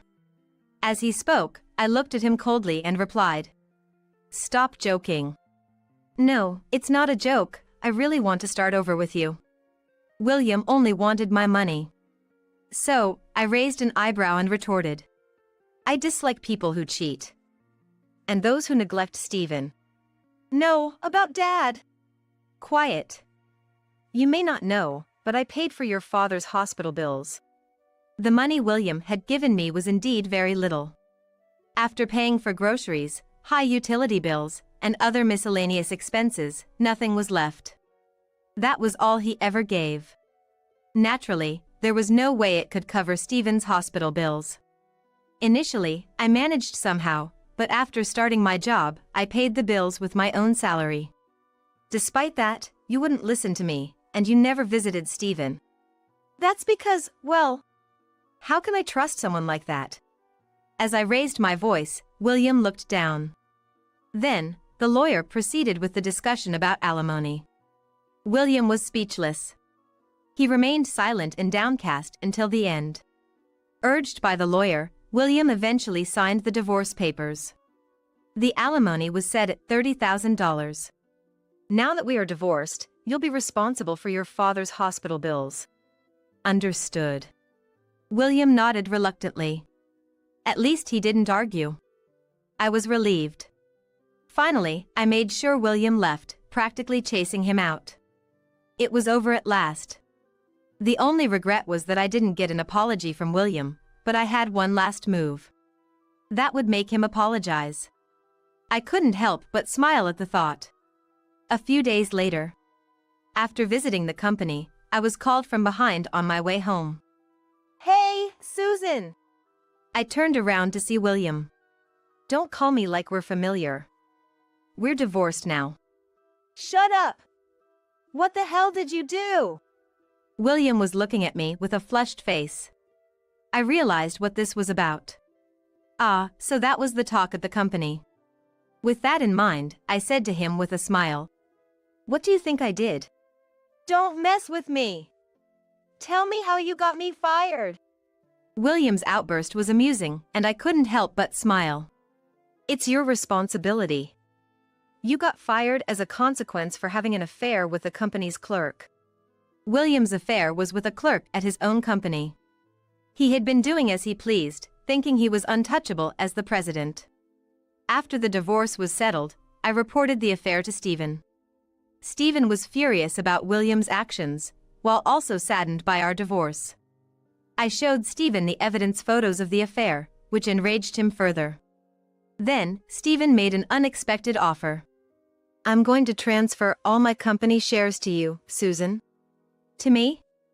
Wouldn't Donald? No, I want to give them to you. Use them to dethrone William from his position. Stephen explained the situation. His company was a corporation, requiring shareholder meetings or board resolutions for key decisions. Of course, decisions can also be made through board resolutions. However, it wasn't a large company. Stephen owned most of the issued shares. This meant he could make decisions as a single shareholder. In smaller companies, it's common for the president to own the majority of shares. So, by inheriting Stephen's shares, I could exercise voting rights on my own. But it wasn't me who decided to fire William. I informed Donald about acquiring the shares, and just reported William's affair. The rest was Donald's decision. Donald was considerate. That guy! Why is he doing what you say? It's not about doing what I say. He made the decision for the company's best interest. Hearing this, William collapsed on the spot. Then he began to plead, clinging desperately. I was wrong. I apologize, please forgive me. Without a job, I'll be on the streets. But that's not my concern. It's all his responsibility. I won't forgive you even if you apologize.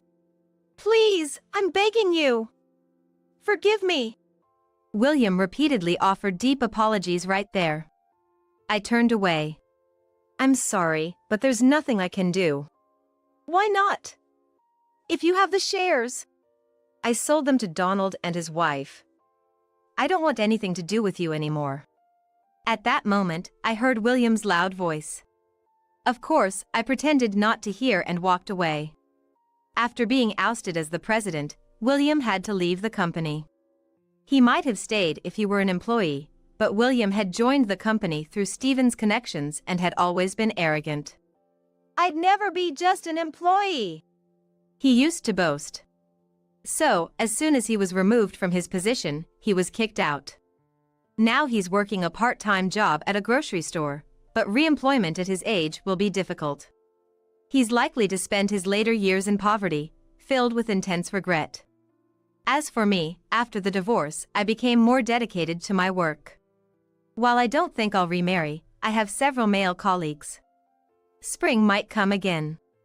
It was then when I had these thoughts. I received a call from Daniel. I'm bringing my girlfriend over next time. That's wonderful. I'm looking forward to it. I failed in my marriage, but I don't want Daniel to experience the same. But he'll be fine. Daniel is much more sensible than I was. I'm sorry, but you can't make a withdrawal. What? It seems there's only about $1 in your bank account. Wait, there's got to be a mistake. How did it come to this? I was trying to withdraw money from my bank account for my son, Mike's tuition fees. Then I received a call from the credit card company. Hello? We're seeing a charge of $30,000 here. What? I exclaimed louder than before. Other customers in the vicinity turned to look, wondering what was going on. Ma'am? Can you give me a moment? I need to check something. I had a suspicion. After hanging up, I called someone else. Did you use my credit card? Yeah, about that. My parents wanted a new car, so I bought it for them in full. My husband Dylan, unapologetically laughing over the phone. All the savings for Mike's education. Do you even realize what that money was for? Come on, don't make such a fuss. It's not like it was for anything important. Hearing those words, something inside me broke.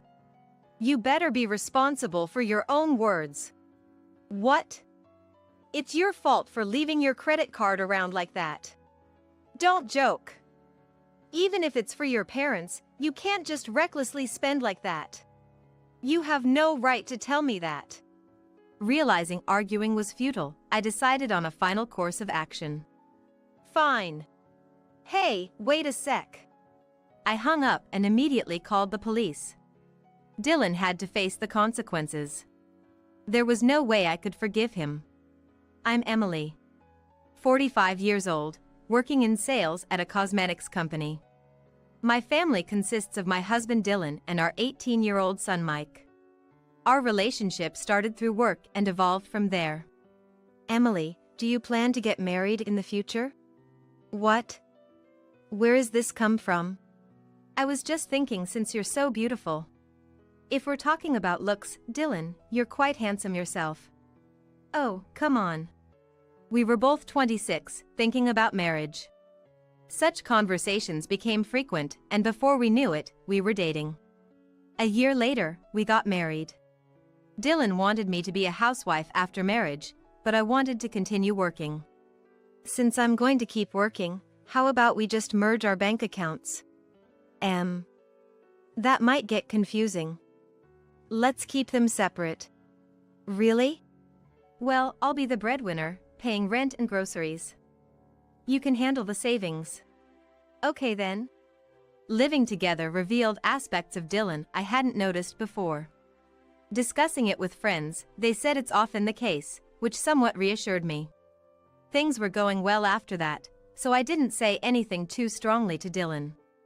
Things went on like this until Mike was born a year into our marriage. We really need to cut back on unnecessary expenses now that we have a child.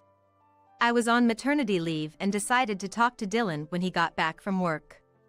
I thought that if I talked to him, he would understand. You think I'm wasting money? I should be able to spend as I like sometimes.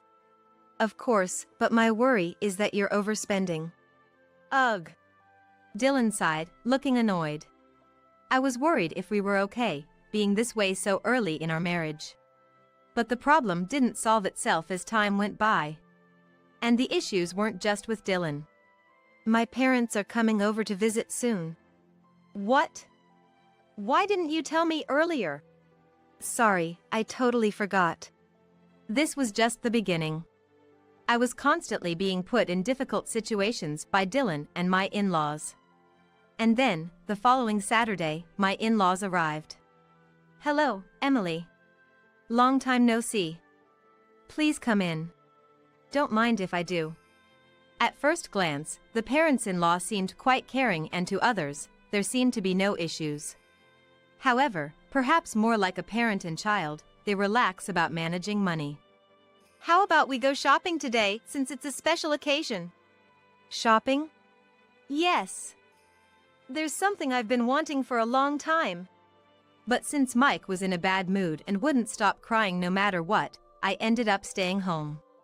All right, I'm counting on you to house sit. With that, Dylan left with the parents-in-law. When they returned about 2 hours later, I was surprised to see them. What's with all those bags in your hands? Oh, these? Yeah, I guess I bought too much. Moreover, the bags were printed with logos of famous brands. We're back. Sorry for making you house sit. Oh, no, it's okay. Mother-in-law Rebecca was also carrying bags similar to Dylan's. Then, sitting on the sofa, she started spreading out her purchases as if to show them off to me. I didn't own that much myself. Moreover, since getting married, I've been trying to save money, keeping the future in mind. Thank you for today. I can't believe you bought me so much. It's nothing to worry about. It's just filial piety. Plus, I got a lot too. Watching this exchange was almost headache-inducing. Oh, right. This is for Mike. Saying this, Dylan pulled out a piece of baby clothing from a brand. We had to make you house sit, after all. Father-in-law Bert said with a laugh. I had hoped they might have bought something for me too, but there was nothing, and Dylan and his parents seemed satisfied looking at their own things. The day ended with a family dinner and we said goodbyes, but there was another chance to meet the in-laws at a family gathering. Welcome. Thank you for having us today. Even I, who wasn't much interested in brands, could tell Rebecca was dressed head to toe in brand name clothes. You always seem so plain. This was said while we were drinking coffee in the living room. From the moment she arrived, Rebecca had been looking at me, and this was why. I've been meaning to say this, but you need to take care of your appearance more. Then Dylan joined the conversation. What are you talking about? About Emily being plain. Oh, that. Yeah, I've been meaning to say same. The reason for my plain appearance was because I had more important things to worry about than my own looks. Dylan freely spent money, but I was the one covering the costs from our savings. He didn't realize that our current lifestyle was thanks to that. During my 2-day stay at my in-laws, I had to put up with Rebecca's sarcasm the whole entire time. And upon returning home, Dylan started it with my appearance again. Like Mom said at home earlier, you should take more care of your appearance. It's embarrassing for me too. Unable to bear it any longer, I vented all my pent-up frustrations. If you're embarrassed, then think a bit more about how you spend money. I've been saying this for a long time. Are we going to have that talk again? I'm tired of hearing it. Tired of hearing it? With Mike growing older, are you planning to keep living like this? Life is going on just fine, isn't it? Dylan laughed and headed to the bedroom. Life went on like this, and before we knew it, Mike had become a junior in high school. Then, one summer afternoon, Dylan came up to me. I have something I want to discuss. Dylan wanting to discuss something was a bad omen. And as expected, my fears were confirmed. A discussion?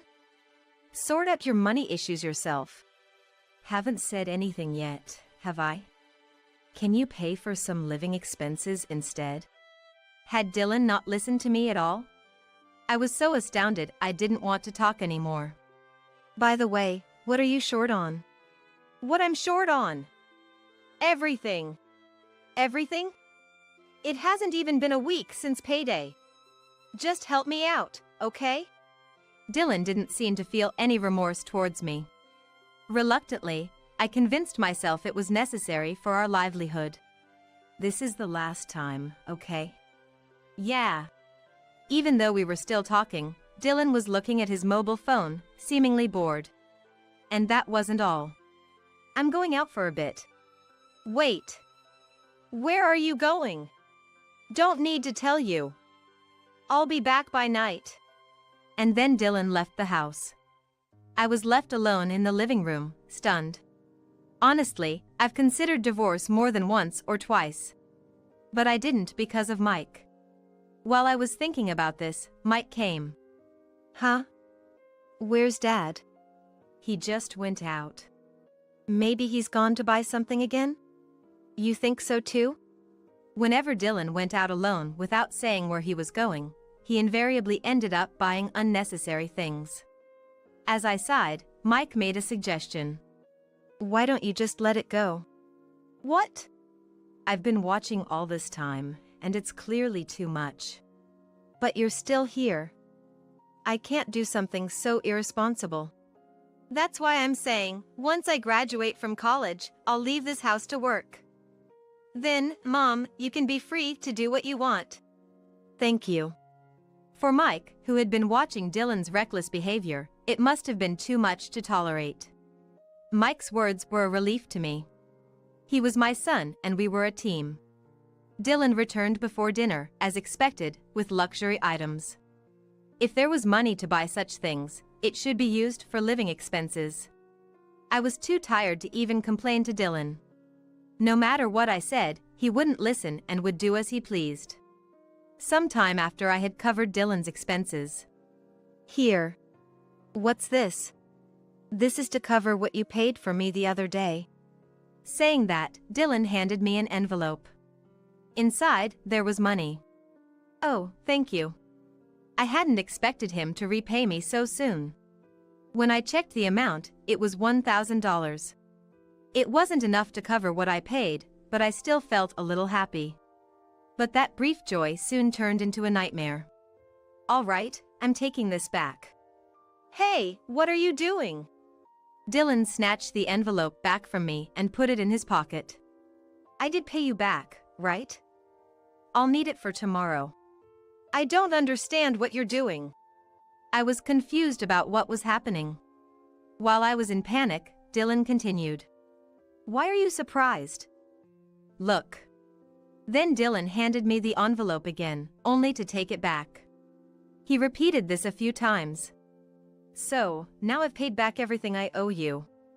I had no energy left to argue back. It was like a child's way of pretending everything was settled. If that's what you think, I won't lend you money again. Why does it come to that? I paid you back, didn't I? Forget it. From that day, I grew to dislike even talking to Dylan. Whenever he asked for something, it was always about money. Even more troublesome were the in-laws. I thought they had been quiet lately, but then suddenly they contacted me. We haven't received this month's allowance. What? Allowance? I haven't heard anything about it. That can't be. Dylan said you would start paying from this month. It's too sudden, I can't. We're in trouble too. We have payments to make. It's your problem, so sort it out. I need it by the day after tomorrow. Wait a minute, Rebecca. She said what she wanted to say and just hung up. I was constantly troubled by this family. Just thinking about it gave me a headache. That night, I asked Dylan what was going on. Rebecca called, but what's this about an allowance? They seemed a bit troubled, so I've been sending them money for a while. But why should I pay? I haven't heard anything about it. Oh, did I forget to mention? And you even told Rebecca that I would be making the deposit. Then just send the allowance. However, I decided not to send the allowance. Nor did I contact the in-laws, ignoring whatever they said. Mike's exams were approaching, and I couldn't afford to focus on such things. Time passed, and Mike got accepted to his first choice of college. Congratulations! You've been working hard for this. The real challenge starts now. Say something to him. Well done. That was the only thing Dylan said without even looking at Mike. Wait a minute. I tried to say something to Dylan, but Mike stopped me. I guess Mike didn't have much expectation from Dylan either. Then trouble came when I went to the bank to pay Mike's tuition. When my number was called and I approached the counter, an unexpected incident occurred. I'm sorry, but you cannot make a withdrawal. What? It seems there is only $1 in your bank account. Wait, there's got to be a mistake. How did it come to this? I was just trying to withdraw money from the bank account for Mike's tuition payment. Then, a call came from the credit card company. Hello? We have noticed some unfamiliar usage on your credit card. Do you have any idea about this? That can't be right. It has to be a mistake. We have a record of the usage. There's a $30,000 charge on your account. What? I exclaimed louder than before. Other customers in the bank turned to look at me. Ma'am? Sorry, could you give me a moment? I need to check something. Understood. I had one suspicion in mind. I hung up and called someone. Where are you now? At home. Why are you so panicky? Did you use my credit card? There was a brief silence. Yeah, that. My parents wanted a new car, so I bought it for them in one go. Dylan laughed over the phone, without any sign of remorse. All the money I had saved for Mike's education. Do you even realize what that money was for? Come on, don't make such a fuss. It couldn't have been for anything important. Hearing those words, something inside me crumbled. You better be responsible for your own words. What? Responsible? It's your fault for leaving your credit card out. Don't joke around. Even if it's for your parents, do you realize how stupid this is? I don't need to be lectured by you. I realized it was futile to argue with Dylan. I decided to take the final step. Fine then. Hey, wait. I hung up the phone immediately and then contacted the police. Dylan would have to face the consequences. No matter what, I couldn't forgive this. When I got back home, I confronted Dylan. You better pay back every penny you used without permission. Sorry, I'm a bit busy right now. What? Dylan was getting ready to leave. I told you I bought a car, right? They're treating me to dinner today. Is this really the time for that? We're not done talking yet. Then we can talk when I get back. I'll be late if I stay now. Ignoring my attempts to stop him, Dylan was about to leave when I told him about notifying the police. I just called the police. He stopped in his tracks. What did you say? Did I hear something about the police? It's not your imagination. What the hell did you do? It's obvious, isn't it? You used my credit card without permission. Taking someone's money like that is theft. Your money is mine too. I just used it. And now you're calling the police. What are you thinking? Anyways, pay back the full amount. And make sure you apologize to Mike too. Apologize? Why? Mike has nothing to do with this. I sighed. Using the money for his own desires was just unbelievable. That money you used was saved for Mike's entrance fees and tuition. But thanks to you, we can't even pay that now. Why didn't you tell me sooner? How could I expect you to do something this foolish? Then he started blaming me. Not realizing someone used your credit card, aren't you the foolish one? My anger was rising. Also, you've always looked down on me, haven't you?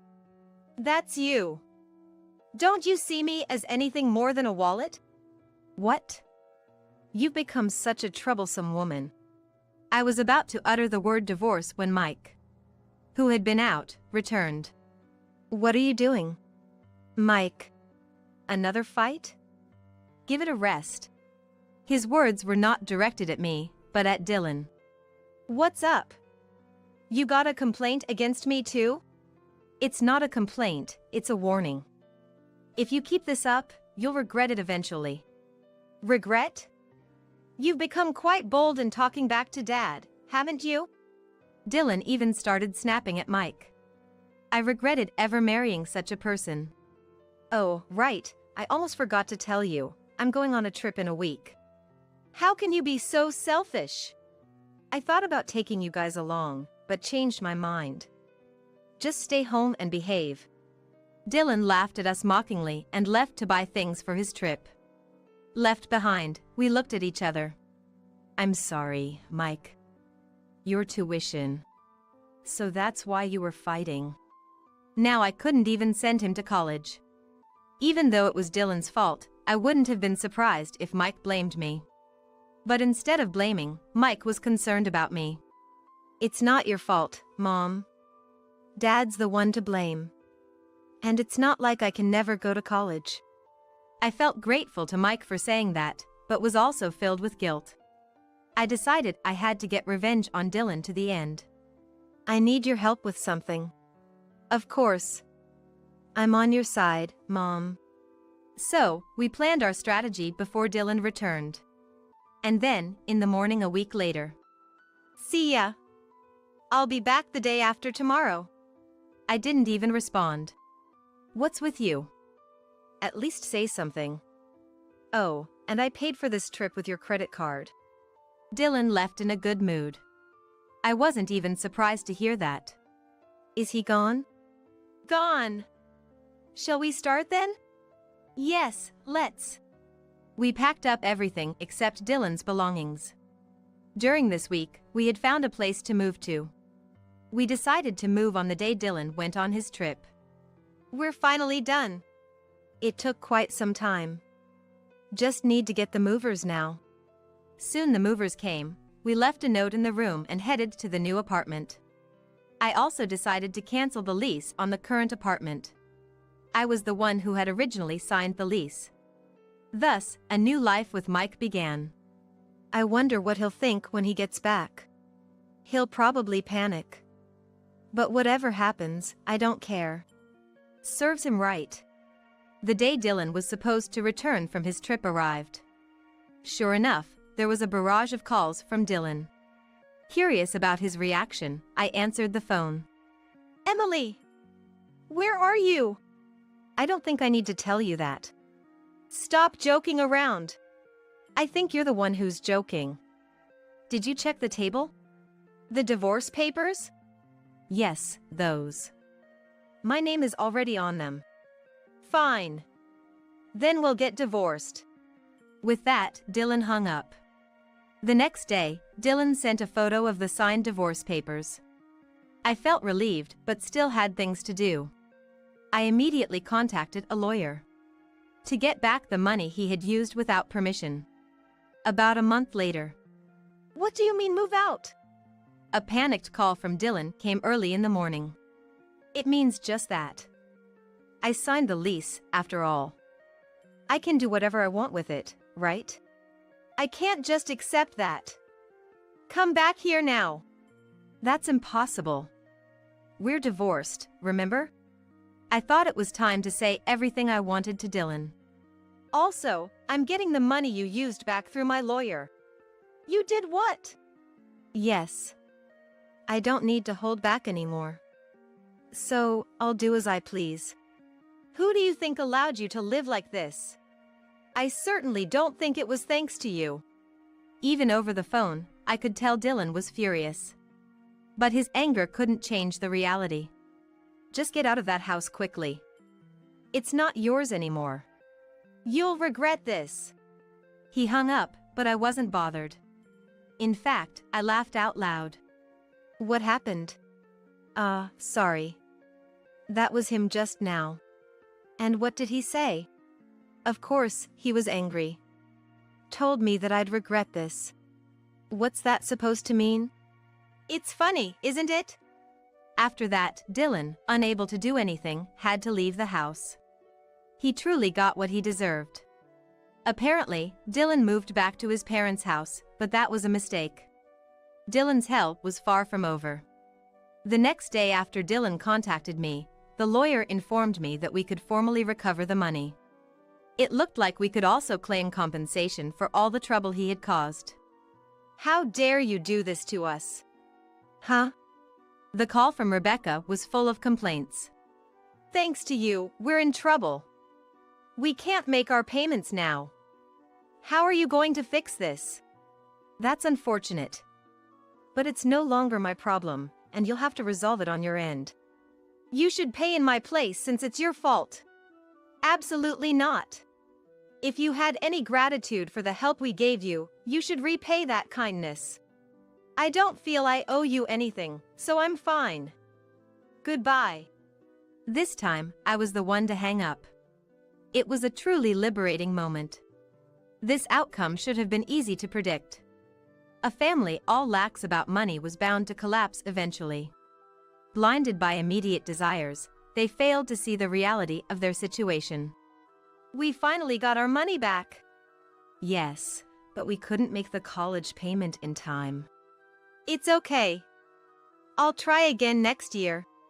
Mike was incredibly positive. Seeing him like that lifted my spirits. Later, I heard that Dylan and his family, unable to pay their debts, filed for bankruptcy. They ended up losing their house and were left wandering with no assets. I don't even know where they live now. They filed for bankruptcy. Seems like it. It's their own responsibility. Well, it's not our concern anymore. Dylan was also interviewed by the police but was just questioned. The police couldn't intervene further. However, this incident reached his workplace, and Dylan was apparently fired. He'll probably regret this for the rest of his life. I'm determined to keep moving forward with Mike, working together as a team. When are you planning to leave your parents' home? It's about time you grew up. My husband barged into my family home, shouting in anger. It's about time I grew up? That should be my line. The one who's been ignoring me is you. I don't have an ounce of love left for my husband. What's up all of a sudden, after ignoring me for so long? The next moment, my husband, his face beet red, spits out. Since when did my wife get so cheeky? Don't get too carried away just because you're at your parents' house. Did my husband always talk this crudely? Surprised by his harsh words, I fell silent. You really are an idiot. Well, I'll let it slide this time. So hurry up and come home.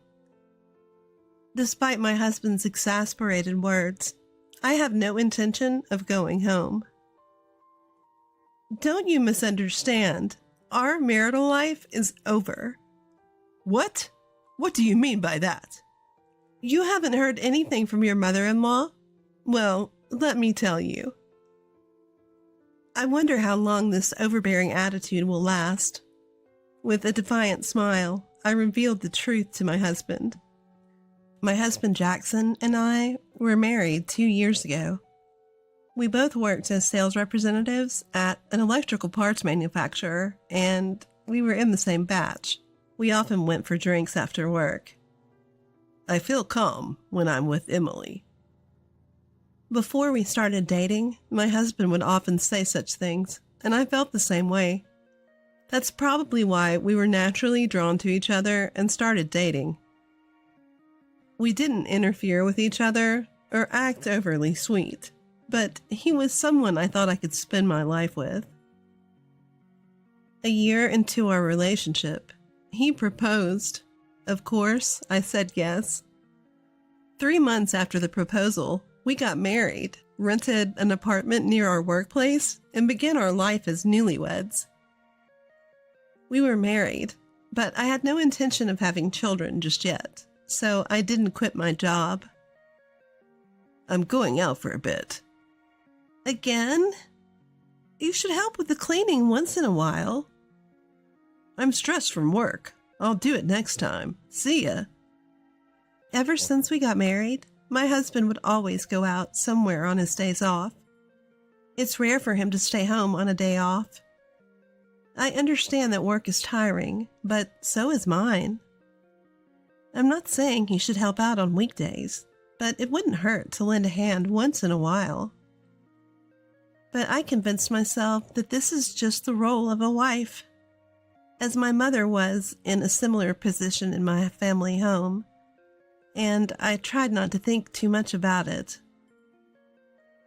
It was a little sad that my husband didn't help out, but I didn't have any particular hobbies, and I didn't like going out. Perhaps due to my personality, I didn't find housework to be a chore. However, I wished he would offer to help once in a while. One of the major reasons we got married was that we didn't interfere with each other's lives. So I never pressed the issue with my husband, believing that he would eventually start helping out on his own. One night, a month later, my husband came home late, simply saying, I'm going out for a drink. Who were you drinking with? You were out quite late. I called out to my husband as he was taking off his shoes. However, he just glanced back at me without uttering a word. Then, ignoring me, he headed straight into the living room. Again, did something unpleasant happen at the drinking party? My husband always gets oddly quiet when he's in a bad mood. Best to let him be in times like this. That night, I decided to leave him alone in the living room and just go to bed. There's nothing more to be done once he's in this state. He would refuse to engage in any conversation whatsoever, and dealing with him would only leave me drained. By the next morning, he'd probably be back to his usual self. The following morning, as I was preparing breakfast, my husband woke up. Good morning. Anything wrong yesterday? I tried to strike up conversation with him as usual, but he just glanced at me and didn't say a word. He took a bottle of water from the refrigerator and left the living room without a word. His demeanor seems odd this time. Normally, his mood improves after a night's sleep. This has never happened before, and I was genuinely perplexed. Not speaking to me for 2 days? He must be in a terrible mood. I decided not to push him, and did not initiate any conversation. Let's just see how things go for a while. That was all I was thinking. However, his mood didn't change that evening, nor the next day. Should I continue to just wait and see? I was worried. I had never been ignored by him for several days before. What if we can't mend our relationship? Desperate, I tried to create opportunities to talk to my husband, but he ignored all my text messages and notes. What could be upsetting him so much? If it's something I did, he could just tell me. If he doesn't want to talk that badly, I decided to try slipping a note into the sandwich I packed for him. He eats all his meals at home and seems to be eating the lunch sandwiches I make for him. If there's a note from his wife in his lunch at work, he might react, I thought. But this strategy, too, was futile. Having run out of options, I decided to take drastic measures. I chose not to prepare dinner. When my unsuspecting husband came home from work, there was no dinner ready as usual. In this situation, he would have to say something. After looking at the table, my husband turned his gaze to me. Is he finally going to say something? I held my breath, waiting for him to speak. But my expectations were in vain, as my husband simply left the house. I was utterly shocked at this. He left without saying a word. Is marriage really this hollow? I was completely ignored by my husband and sat stunned on the living room sofa. My husband didn't come home that night, and I spent the night alone. In the morning, there was still no sign of him. Did he go to work directly? As I thought this, I found a note on the table. Do not slack off your duties as a wife. It was written in a nasty scrawl. How dare he, the man who won't even talk to me properly? Why is he ignoring me to this extent if he wants to be in a relationship? We haven't had a proper conversation in a month. The moment I saw the note, a surge of anger towards my husband erupted within me. I can't deal with this anymore. I can't bear it anymore. I'm going back to my parents' house. There's no point in living together if he doesn't even want to talk. It's suffocating. I'll leave. Leaving those words beside my husband's scribbled note, I decided to return to my parents' home. After an hour's journey from the apartment where I had been living with my husband, I finally arrived at my parents' house. Emily, what in the world happened? The parents who welcomed me home were obviously shocked. Understandably so. Their daughter had unexpectedly come home. When I explained to my surprised parents that my husband had been ignoring me, they welcomed me in without saying a word. Emily, you must have been having a tough time. Stay here until you feel better. Their kind words meant the world to me. I was also deeply relieved to be in an environment where I could talk about my situation. Thank you. I think I'll watch how things go with my husband from here for a while. I expressed my gratitude to my parents and decided to observe my husband's behavior from afar. On the day I returned home, predictably, I received no communication from my husband. Normally, you'd expect a husband to at least call when his wife says she's going back to her parents' house. Well, whatever. Until he reaches out, there's no way I'm going back or making contact. I swore to myself, but even after several days, there was still no word from my husband. No calls, not even an SMS. And of course, he never showed up at my family's home. If he's going to completely cut me off, then two can play at that game.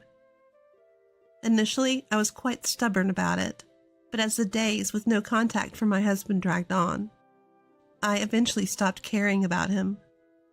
Before I knew it, half a year had passed since I returned home. One day, as I was about to head out shopping and opened the front door of my parents' house, my husband was standing there, looking like he was ready for battle. Why are you here? Having completely forgotten about my husband, I unintentionally let out a voice. He must have come because he wants to say something. I wonder what he'll say. I braced myself as I looked at my husband standing rigidly, but all he did was glare at me in silence. Oh, so he's still playing this ridiculous silent game. Then I have nothing to say to him, and I wish he'd go home. With that in mind, I tried to leave for the store, ignoring him. But without saying a word, he tried to enter the house. What? Wait! What are you doing? Stop!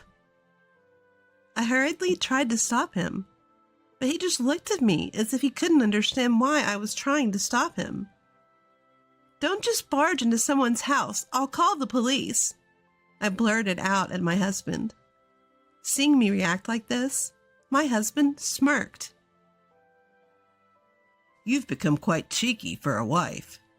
My husband's voice, which I hadn't heard in a long time, was low and cold. What do you mean, cheeky? You're the one who's been ignoring me all this time. I'm not pleased with you suddenly showing up. Huh? Since when did you get so high and mighty? Don't let staying at your parents' house go to your head. Wait, did he always talk this rudely? Getting above my head? Me? I never thought I'd be accused of that. As I fell silent under my husband's pressure, he kept on ranting. Don't mess around. You've left our home empty for half a year. You're not doing anything yourself, and you're just relaxing at your parents' house. Well? No, hold on. Why do I have to be scolded like this? After all, it was him who started ignoring me. Though I had been taking his one-sided accusations, I started to feel a surge of anger towards my husband. All right, I've got something to say too. Why should I take the blame? This whole thing started because you decided to ignore me, you know? Huh? Why are you so mad? Calm down, okay? I'm willing to forgive you now. Just come back home. My husband uttered with an air of superiority, completely unfazed. How can he act so high and mighty? Hearing this, I retorted, "Forgive me? I don't need your forgiveness. To me, you're nothing more than a stranger now." At this, he looked utterly bewildered. Huh? A stranger? What are you talking about? Don't make me repeat myself. I meant what I said. He exploded in anger, his face reddening once again. Stop talking nonsense. You've been living leisurely at your parents' place for 6 months. Has it made you lose your mind? We're married, aren't we? If we're married, why didn't you bother to talk things out? You ignored me because you had issues with me, didn't you? Don't make assumptions. I never said any such thing. Pack your things now. We're going home. Ugh, I've reached my limit. Why do I have to put up with this man's nonsense? He's so clueless about what's happened during these 6 months. Poor guy. Maybe it's time to show him the reality. You're shouting and yelling, but do you know anything at all? What do you mean, anything? Did you hear nothing from your mother? I didn't hear anything. What are you talking about? Really? You don't know a thing, huh? Let me enlighten you. Your mother brought over the divorce papers. They had your signature. And since I no longer wanted to be with you either, I signed them too. A month after I moved back into my parents' house, I received a call from his mother. She asked me to meet her at a nearby cafe. There, she had handed me a set of divorce papers, bearing my husband's signature. What does this mean? What does it mean?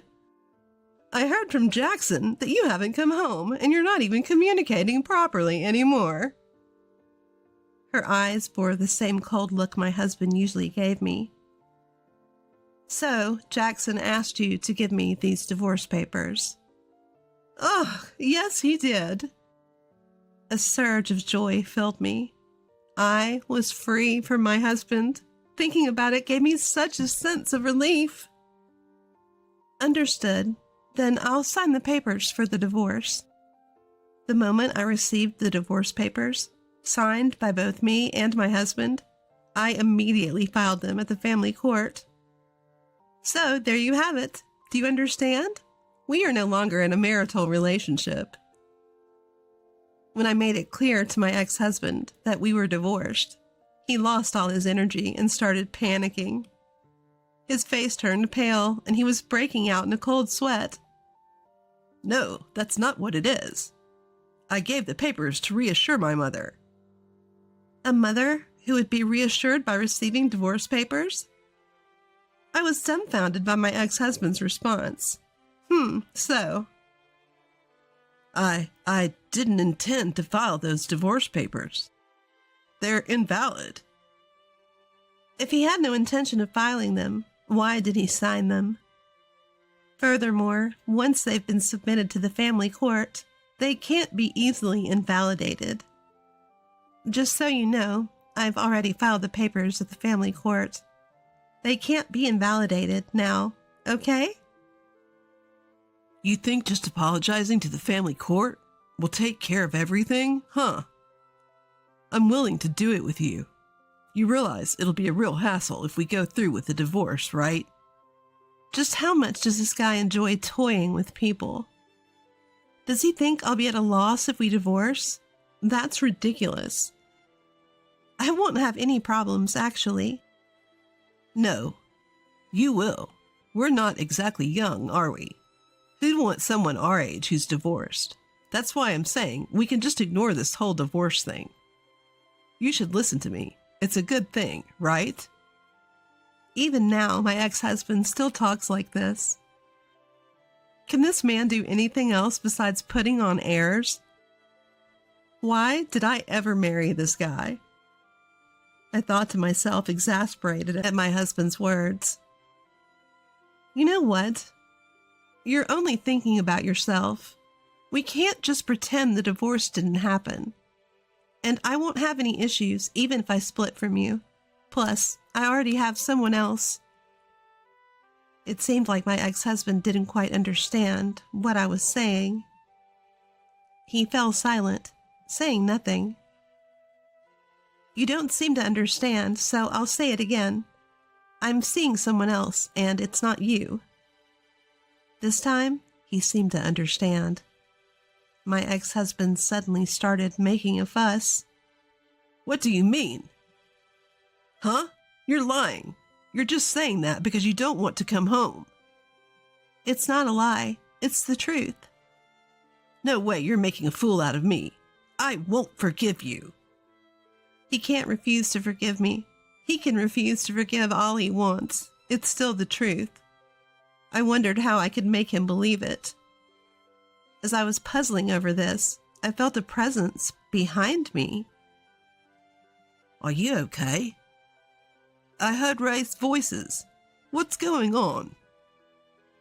The one standing behind me was my boyfriend. I'm okay. I'm sorry for worrying you. That's all right, but you said you were going shopping, and you've been standing here for a while. I wondered what was up. My ex-husband looked up at my boyfriend, who had just come out of my parents' house.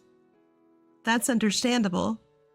My boyfriend is a recent hire in field work at the same company where my ex-husband and I work. Because of that, he doesn't know much about my ex-husband. He's quite tall and solidly built, having played rugby for a long time. Emily, who is this guy? Do you know him? Oh, him? That's my ex-husband. While my boyfriend and I were talking, my ex-husband couldn't utter a single word. He seemed to be intimidated by the sheer difference in physical stature. Nice to meet you. Nice to meet you.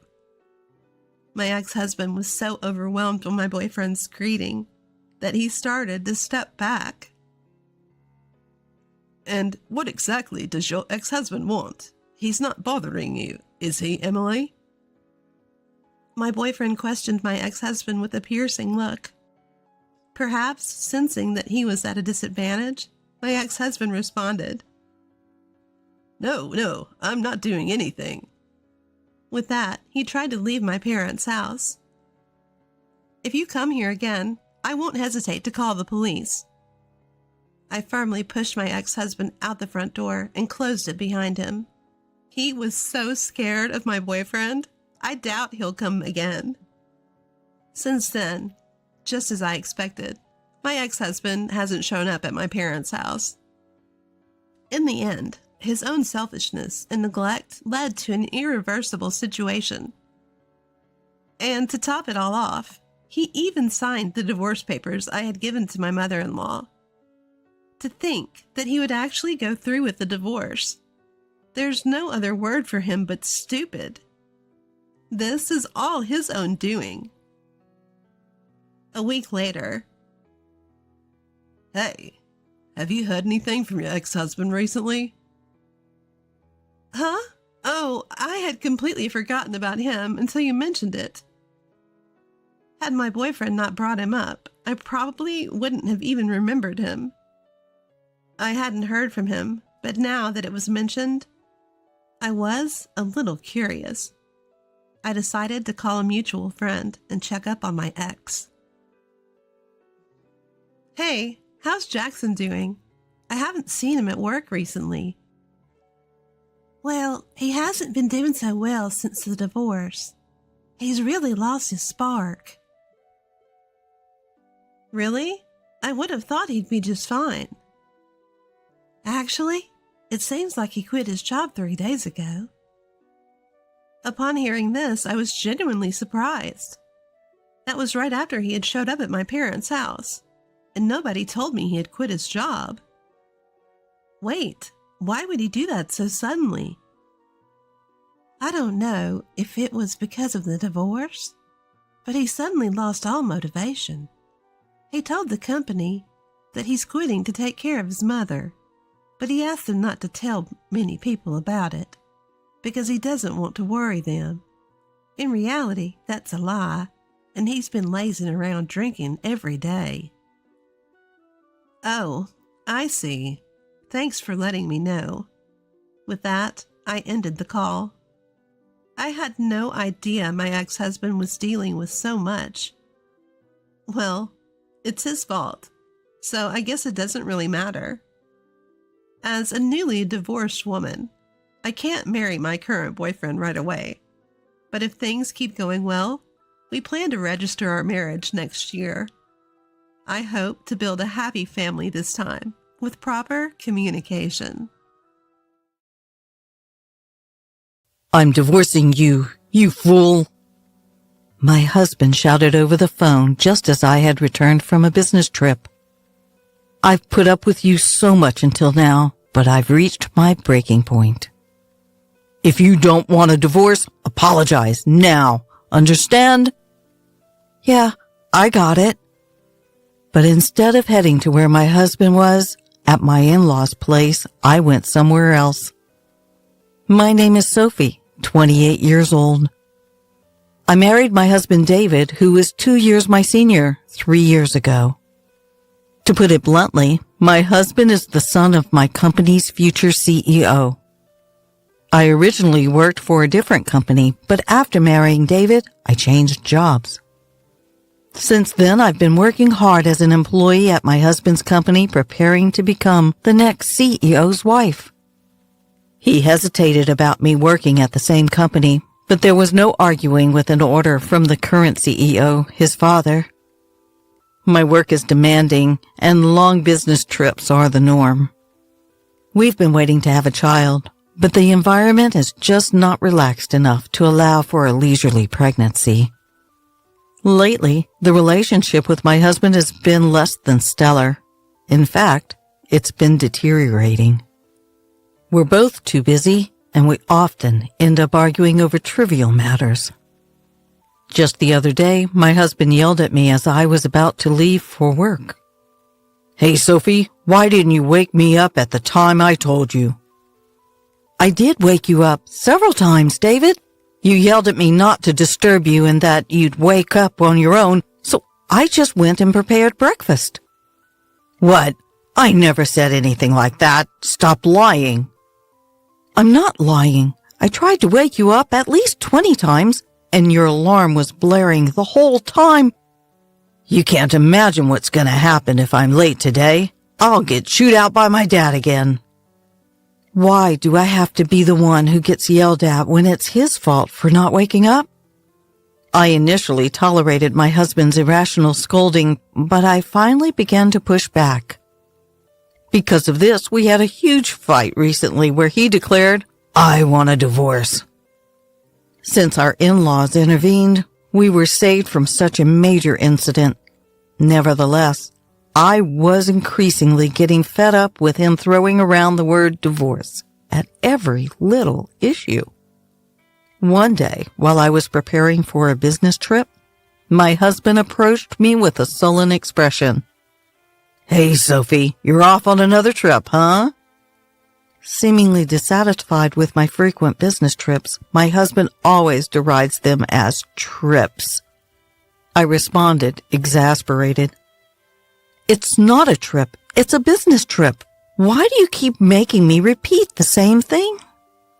Must be nice always going on trips and neglecting the housework. You're probably just going sightseeing after pushing all the house chores on me, right? Listen, that's enough. This is for your company, you know. Why can't you just accept that it's a business trip? I can't imagine how it's like to be a rookie like you going on a business trip, being so useful. It's pretty much just like a trip. What the hell is wrong with you? Can't you tell the difference between a trip and a business trip? Well, it's the truth, isn't it? You say I'm dumping the house chores on you, but you've never done anything around the house when I'm away on a business trip. When I'm not around, my husband only ever orders takeout, leaves the laundry piled up, and doesn't even take out the garbage. Despite doing nothing, his attitude gives me so much stress. Even the divorce drama last time was all because of his personality. Even though we both work and spend the same amount of time on our jobs, all the housework is left to me. On top of that, he acts all superior and domineering, which I couldn't stand. Trying to discuss it with him is pointless, as he never admits to any fault on his part. Instead, he always turns it around and blames me. As I continued preparing for my business trip in silence, my husband started yelling at me again. For heaven's sakes, the future CEO's wife shouldn't be so casually taking business trips. If you're not firm like me, the other employees will walk all over you. Exactly, because I'm becoming the future CEO's wife, right? I have to learn the job and I need to meet with various clients. That's why I'm working so hard like this. First of all, we can live this good life because I'm the son of the CEO, right? You should listen to me more since it's thanks to me. What are you talking about? The company is doing well because of the employees who work, isn't it? Instead of acting high and mighty just because you're the CEO's son, you should work harder. To such words, my husband's face turned beet red and shouted, What did you say? What do you mean by work harder? The other day, I heard the other employees gossiping, you know. They said you always push overtime and bothersome tasks onto others and constantly complain. What? Who said that? I'll fire them on the spot. That's not the point. How can you not see that you're the one at fault? How can you not understand that you're sullying your father's name? My husband's eyes widened in anger, and he roughly pulled my bangs. Don't get too full of yourself. After all, who do you think got you this job at this company, huh? Ouch! Let go! You're able to work at this prestigious company because you married me. Got it? Refuse the business trip. I won't allow you to neglect the home for a business trip. I've said it many times. It can't be helped. It's for work. Shut up. Don't talk back. You married me, so you should just quietly listen to what I say. Suddenly, his hand released my hair, causing me to fall back on my butt due to the recoil. If this argument continues, I might lead to another divorce scare. I forcibly drove my ranting husband out of the room and prepared for my business trip. When I return, I'll have to take care of a week's worth of housework piled up by my husband. I bet the floor will be littered with clothes again, and the trash won't be taken out. With that thought, I felt tired even before the business trip. The next day, as planned, I went on the business trip. I performed my duties diligently without mixing personal feelings into my work. When I returned home after a week, the scene I couldn't believe was spread out before me. I'm home, eh? As far as the eye could see, the house was spotless, not a speck of dust in sight. It hadn't changed much since the day I left for my business trip. Thank goodness. Finally, David seemed to have understood my feelings. He must have had a change of heart and worked hard on the housework. Just as I started to feel relieved that my husband was finally cooperating, I found the completed divorce papers on the table. What? What's this? Next to it was a note saying, I'm going back to my parents' place. We're getting a divorce. In a panic, I quickly called my husband and he answered promptly. Did you read the divorce papers? His nonchalant tone provoked me and I fired back. Wait, are you serious about getting a divorce? Obviously. I mean, you'd be in trouble if I divorced you, right? Don't just casually talk about divorce.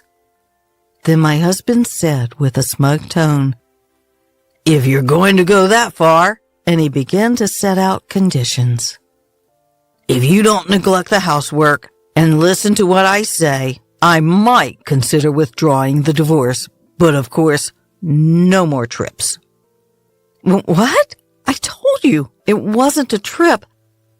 Huh, are you talking back? If so, I'm divorcing you. You're such a nag. Nag? A nag, he says? He can't do a single thing around the house himself. If he's up for it, so am I. Got it? If you don't want to be divorced, come and apologize now. Understand? Holding back my urge to yell back, I replied calmly, Okay, I understand. You should have done what I told you from the start. Now, come quickly.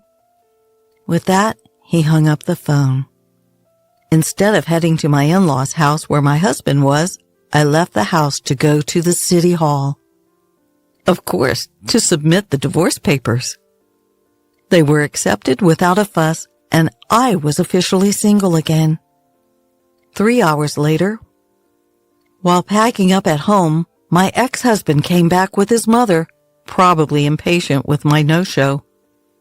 As soon as they saw me, they started hurling insults. Hey, how long are you going to keep me waiting? That's right. You're a failure as a wife, yet you're out having fun. You should be looking after David. Looking after... How old is David? He's older than me, isn't he? As I retorted, their brows furrowed in anger. Shut up, stop being stubborn, and apologize quickly. We'll really get a divorce. If you're the one who'll be in trouble if we get divorced, Sophie, you could have been the wife of the next company's president, and you're okay with that attitude? Anne? Anne, if you divorce me, you won't be able to live in this lavish lifestyle. Are you okay with that?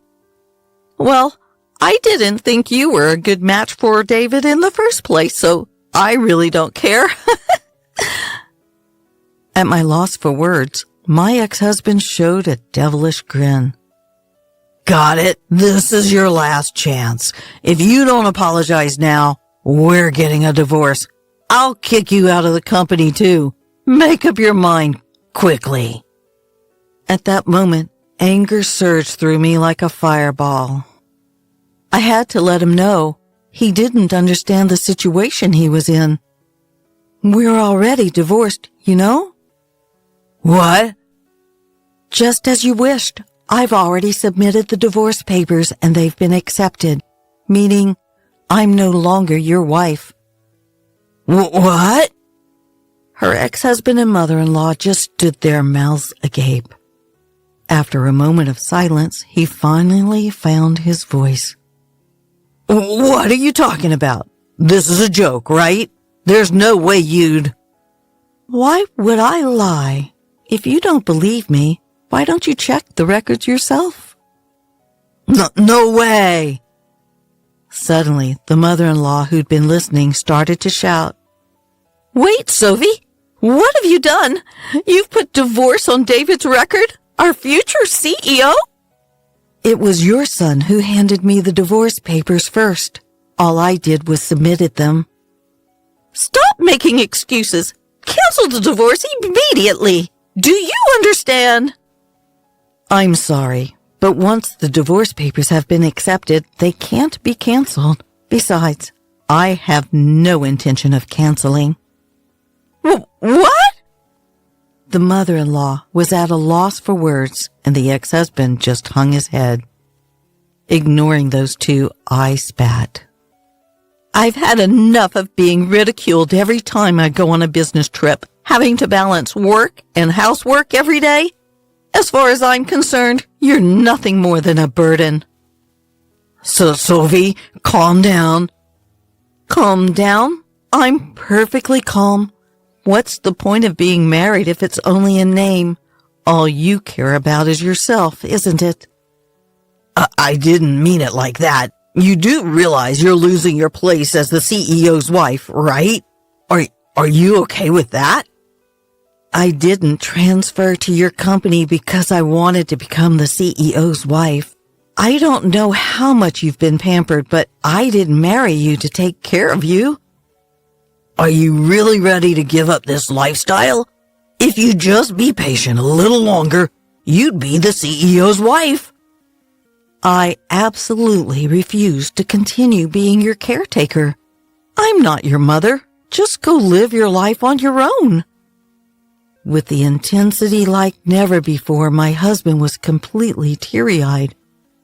His mother-in-law took her turn, stuttering out her final provocation. Wait, Sophie, you don't understand what you're doing. What exactly? If you divorce David, you'll also lose your job. And so what? What? I've already informed your father that I'll be quitting the company. What? The mother-in-law and ex-husband's eyes widened in surprise. To confirm the truth, my ex-husband started calling his father. After a few rings, his father answered and he put the call on speaker. Dad, listen to this. Sophie went and decided to divorce me on her own. Yeah, I heard. She told me she's quitting the company, too. She's so selfish. Can't you fire her immediately with your CEO powers? Well, I guess I should fire someone ASAP. You. Yeah, that's right. Wait, what? In place of the dumbstruck ex-husband, his mother-in-law confronted her husband. What do you mean by that? There's nothing to explain. David's a nuisance who contributes nothing to the company. I'm disappointed in your work ethic. Wait, what? How can you suddenly say that about our son? Keep quiet. The father-in-law strongly rebuked his wife.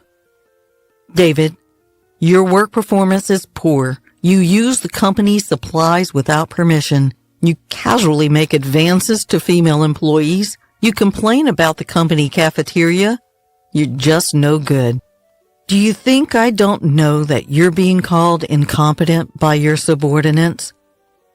No, that's not true. It can't be. I can't cover for you any longer, even if you are my son. You understand this, right?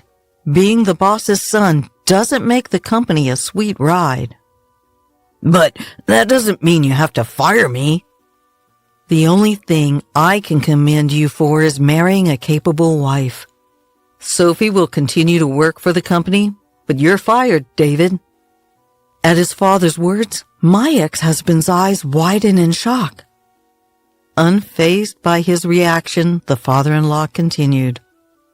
Unlike you, Sophie is meticulous in her work and brings in a lot of contracts. She's highly regarded by our clients. There are many companies that have contracted with us because of her. Sophie? But she was just assigned to business trips because she's new. Don't be ridiculous. We trusted Sophie, so we sent her on more business trips. You were making fun of her, calling it vacation or something, weren't you? No, I didn't. Let me tell you, there's no home for you to return to until you become independent. Never come back to this house. Got it? No way!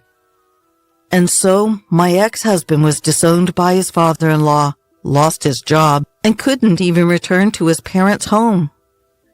When his mother tried to protect her son, his father told his wife, "It's because you spoil him," and was also given a divorce notice.